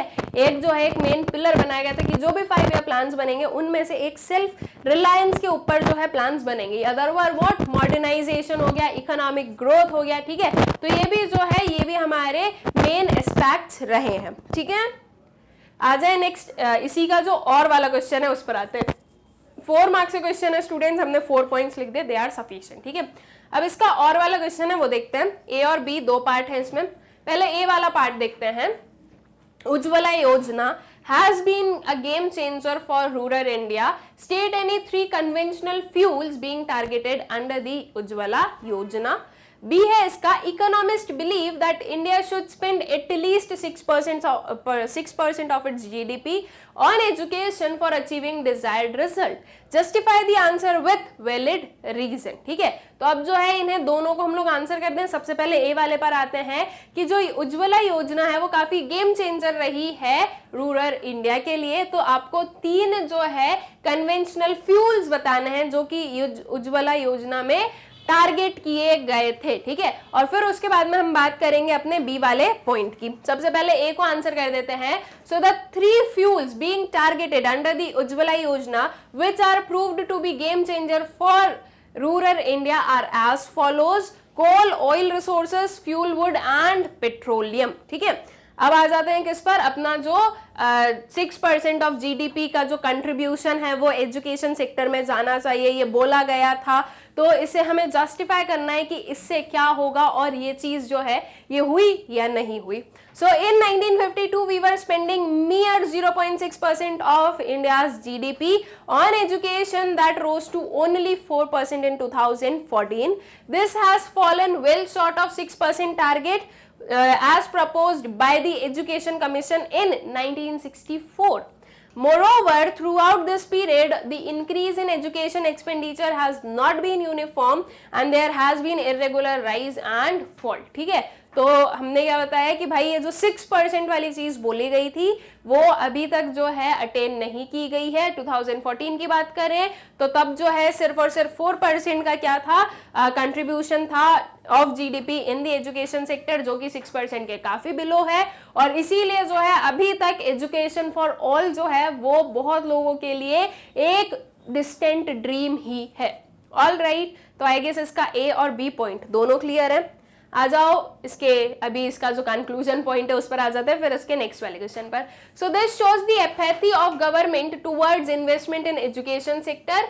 If the recommended 6% per annum of the GDP would have been spent properly, the present education system would have reached unforeseen heights. ठीक है, तो अगर ये हो जाता तो आज के एजुकेशन सिस्टम काफी आगे होता। ठीक है, आते हैं नेक्स्ट वाले पर। India is often called as outsourcing destination of the world, discuss the prime reasons for the name given to India. ये चीज हम लोगों ने पढ़ी है कि इंडिया को जो है आउटसोर्सिंग, एक most favoured outsourcing destination of world माना जाता है। तो इसके पीछे के रीजंस क्या है, क्यों हमारे यहाँ का आउटसोर्सिंग इतना अच्छा है, या फिर हम ये बोलें कि क्यों जो है वेरियस नेशंस या वेरियस कंपनीज जो है वो इंडिया को एक आउटसोर्सिंग हब क्यों मानती है, क्यों मोस्ट फेवर्ड जो है आपका आउटसोर्सिंग हब मानती है, उसके पीछे के रीजंस क्या हैं ये आपको बताने हैं। देख लेते हैं कि क्या क्या रीजंस है। वैसे तो मैंने आप लोगों को सब कुछ बहुत ही अच्छे से एक्सप्लेन कर दिया है तो जब हम लोगों ने इसे पढ़ा था। ठीक है, तो अब एक बार जो है इसका आंसर देख लेते हैं जिससे कि आप लोगों को फिर से रिवाइज भी हो जाएगा और समझ में भी आ जाएगा। So India has become a favorable destination of outsourcing for the world because of the following prime reasons. ठीक है, 4 मार्क्स का क्वेश्चन है, बहुत ज्यादा लंबा नहीं लिखना है आंसर, अगर आपने 4 पॉइंट्स भी लिख दें तो सफिशिएंट है। ठीक है, so easy availability of cheap labour, इसका जो एक फर्स्ट वाला रीजन हमने दिया कि इंडिया में जो है चीप लेबर मिल जाते हैं, और जब चीप लेबर मिल रहे हैं अब वो तो ऑब्वियस सी बात है कि आप लोग हायर करना चाहोगे ही, क्योंकि किसी भी कंपनी का या किसी भी नेशन का काम हो रहा है बाय गिविंग स्मॉल अमाउंट। ठीक है, तो वो चीज जो है वो क्या करती है, उसे अपबूस्ट करती है। So the wage rates in India are comparatively lower than that in the developed nations, so as a result MNCs outsource their business in India. Then availability of skilled man power, India का manpower काफी skilled है, काफी intellectual है, तो MNCs को जो है बहुत ही अच्छा एक वर्कफोर्स मिलती है जो कि बहुत ही अच्छे वे से जो है उनका वर्क कर देती है। So availability of skilled man power, so India has vast skilled man power which enhances the faith of MNCs in the outsourcing their business in India. ठीक है, देन फेवरेबल गवर्नमेंट पॉलिसीज, हमारे यहाँ की government policies भी जो है वो favourable है टू दी एमएनसीज, इसीलिए जो है वो इजीली आउटसोर्स कर पाती है उनके बिजनेस को। तो MNCs get various types of lucrative offers from the government, from the Indian government, like tax holidays, low tax rates, etc. International worthiness, so India has a fair international worthiness and credibility. अगर हम लोग international worthiness देखें तो India जो है वो काफी एक जो है अपर स्टेज पर है कि इंडिया की जो है वर्दीनेस आप किसी भी नेशन में देख लो बहुत ही हाई है, ठीक है। तो इसी के लिए जो है ये भी एक रीजन बन जाता है कि क्यों इंडिया जो है एक मोस्ट फेवरेबल आउटसोर्सिंग डेस्टिनेशन है, ठीक है। 4 मार्क्स का क्वेश्चन था, 4 पॉइंट्स लिख दिए, आंसर इज कंप्लीट। नेक्स्ट वाले क्वेश्चन पर आते हैं, Why are less women found in regular salaried employment? Regular salaried employment में लेस women क्यों हमें देखने को मिलती है, ठीक है। कैजुअल वर्कर्स या जो आपके जो नॉन रेगुलर सैलरीड वर्कर्स है या सेल्फ एम्प्लॉयमेंट में है उसमें ज्यादा women क्यों देखने को मिलती है as compare to regular salaried employment? Answer देख लें। So less women are found in regular salaried employment due to following reasons: lack of education facilities, proper education facilities नहीं है तो उतना जो है प्रॉपर विमेन के पास में नॉलेज नहीं है, उतनी स्किल्स या फिर क्वालिफिकेशंस नहीं है, इसलिए उन्हें रेगुलर सैलरीड वर्क कम मिलता है।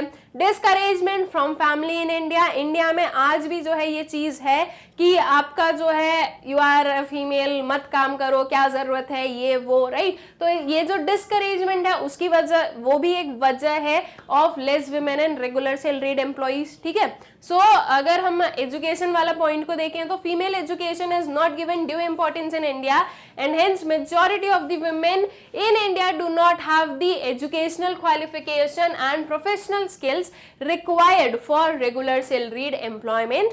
Then you have discouragement from family in India. So many families still do not want the female members to step out from the house for work, especially it is for long hours as in regular salaried employment, ठीक है।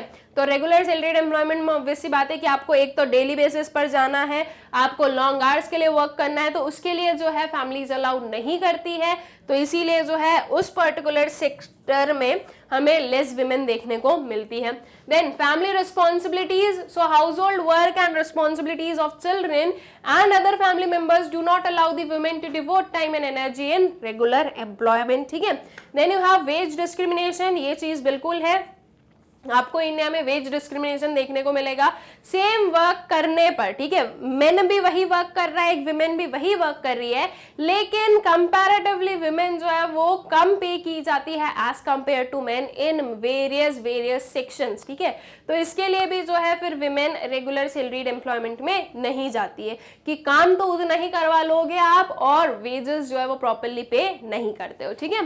So gender based wage discrimination is prevalent in India which demotivates the women in regular salaried employment and they prefer being at home or opt for self employment opportunities, ठीक है। तो self employment opportunities ज्यादा better लगती है इससे फिर।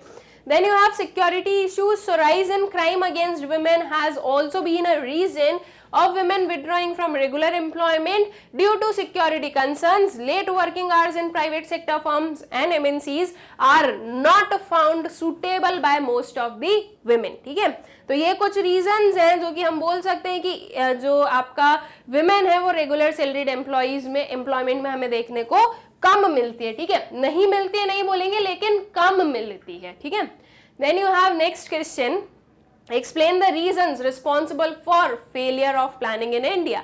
India में planning fail क्यों हुई, उसके पीछे के क्या रीजंस हैं, ठीक है। तो वो रीजंस जो है वो हमें एक्सप्लेन करने हैं।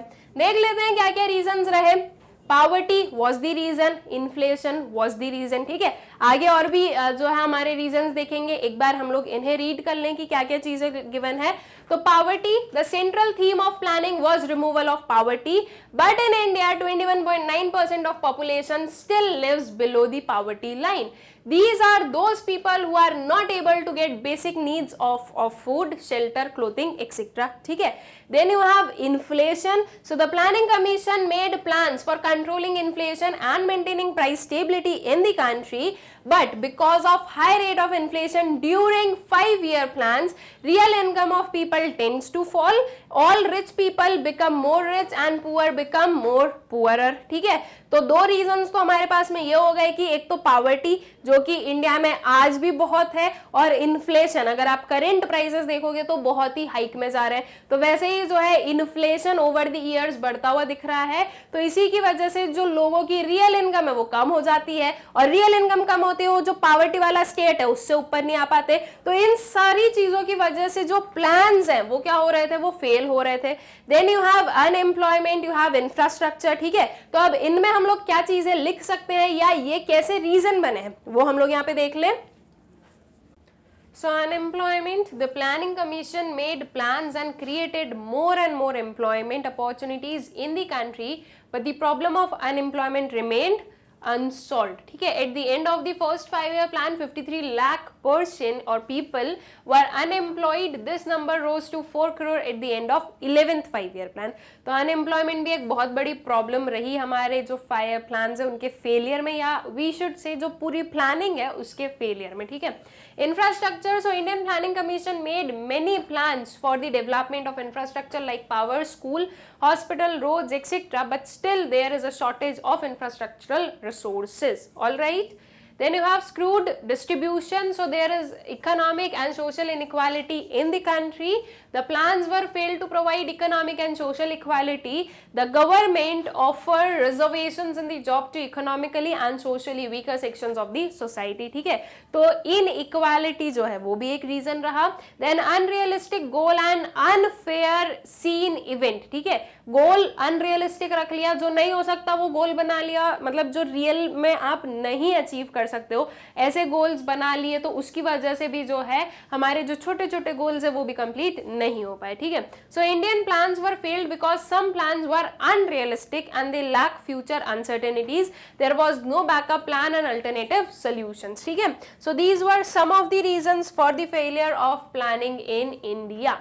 आते हैं नेक्स्ट क्वेश्चन पर। Answer the following question on the basis of the following data. ठीक है, दो क्वेश्चंस है, एक ये डेटा गिवन है, क्या क्वेश्चन पूछा है उसके हिसाब से, इस डेटा के उसके हिसाब से और इस डेटा को देखकर जो आंसर है वो हम लोग कर देते हैं। First one is comment among the population growth rates among the 3 countries. You have 3 countries, India, China and Pakistan. Estimated population है in millions. Annual growth of population given है और 6 ratio given है। तो सबसे पहले फर्स्ट वाले पर जो क्वेश्चन है वो हमें क्या बोल रहा है कि हमें कमेंट करना है upon the population growth rate among the 3 countries। ठीक है, ये जो ग्रोथ रेट है ये कैसा है इसके बेसिस पर जो है हमें कमेंट करना है। ठीक है, अगर इंडिया का देखें तो growth rate is 1.03%, China it is 0.46% and Pakistan का ये काफी हाई है, दैट इज 2.05%। ठीक है, then which country has most skewed in sex ratio. ठीक है, सेक्स रेशियो देखा जाए तो 924 क्या है, 924 फीमेल्स पर 1000 मेल्स और 924 गर्ल्स पर 1000 boys in India.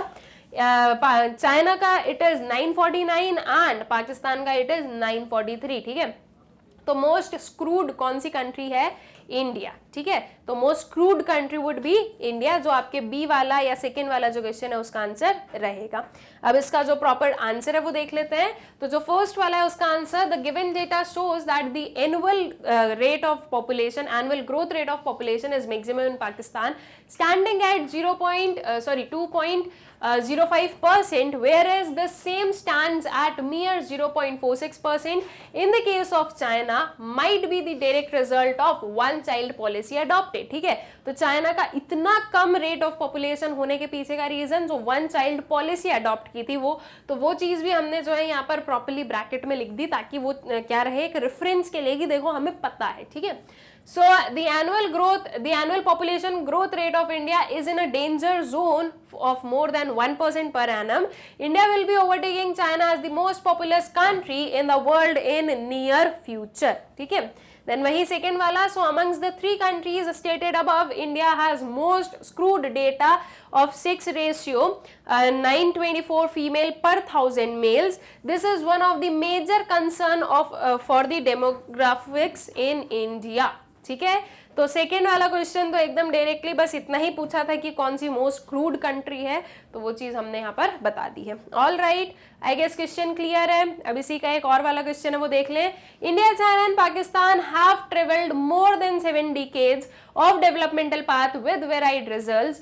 Explain the given statement with valid arguments. ठीक है, India, China, Pakistan planning same time पर हुई, डेवलपमेंट पाथ ऑलमोस्ट सेम था तीनों कंट्रीज का, इन्हें इंडिपेंडेंस या हम बात करें अगर चाइना की तो उसका जो स्टैब्लिशमेंट था ऑलमोस्ट तीनों ही कंट्री का सेम टाइम पर रहा। उसके बाद में तीनों ही कंट्रीज में रिफॉर्म्स हम लोगों ने देखे, जो इनिशियल प्लानिंग थी उसमें फेलियर्स हुए, उसके बाद में रिफॉर्म्स किए गए। और अगर आज की डेट में हम लोग देखें तो तीनों ही कंट्रीज जो है वो डिफरेंट आप लोगों को ग्रोथ रेट पर दिखेगी। ठीक है, तीनों ही कंट्रीज का जो ग्रोथ रेट है वो डिफरेंट दिखेगा। चाइना अभी काफी आगे है, पाकिस्तान अभी काफी पीछे, और इंडिया जो है वो बढ़ रहा है आगे, राइट। तो ऐसा हुआ है, तो ये हम लोग जो है इस चीज को बिल्कुल मान रहे हैं कि तीनों ही जो कंट्रीज है वो ऑलमोस्ट 7 decades जो है डेवलपमेंट पाथ के वो ट्रेवल कर चुकी है, 7 decades से ज्यादा ट्रेवल कर चुकी है, लेकिन तीनों ही कंट्रीज में हमें वेराइड रिजल्ट्स मिले हैं। अब इस पर्टिकुलर चीज को हमें प्रॉपर आर्ग्यूमेंट्स के साथ में बताना है, ठीक है, कि क्यों जो हम बोल रहे हैं कि हाँ ये चीज डिफरेंट रही है। Okay, so till the late 1970s all the 3 countries were maintaining the same level of low development.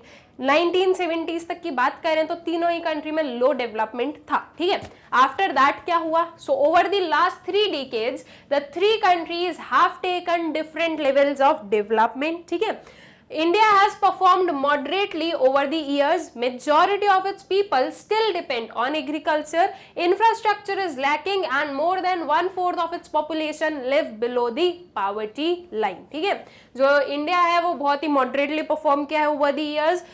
जो आज भी अगर हम लोग देखें तो still majority of people agriculture sector पर डिपेंडेंट है। इंफ्रास्ट्रक्चर अभी भी जो है लैक कर रहा है, पावर्टी हमें अभी भी देखने को मिलती है। तो ये चीजें हम लोगों ने इंडिया के बारे में बताई।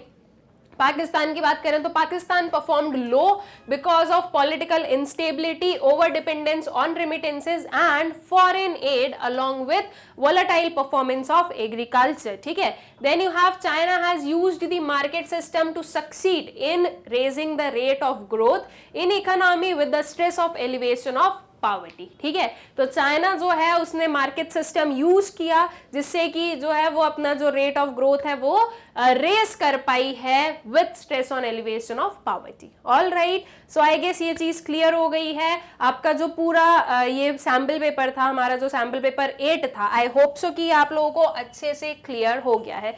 विद दिस हम लोग इस पर्टिकुलर वीडियो के एंड पर आ जाते हैं, लेकिन इसे एंड करने से पहले एक छोटी सी इन्फॉर्मेशन, दैट इज ये जो सारे वीडियोज है ये आप हमारा जो यूट्यूब चैनल है मैग्नेट ब्रेन्स वहां से एक्सेस कर सकते हैं। उसके अपार्ट आप लोग इन वीडियोस को हमारी जो ऑफिशियल वेबसाइट है और मैग्नेट ब्रेन्स का जो ऐप है वहां से भी बहुत ही इजीली एक्सेस कर सकते हैं। आप लोग विजिट कर सकते हैं हमारी जो वेबसाइट है www.magnetbrains.com। वहां पर आप लोगों को सारी चीजें बहुत ही सिस्टमैटिकली अरेंज मिल जाएगी, जिससे कि आपको किसी भी काइंड की प्रॉब्लम नहीं होगी किसी भी टाइप का वीडियो या किसी भी क्लास की कोई भी टॉपिक को या कोई भी प्लेलिस्ट को फाइंड आउट करने में।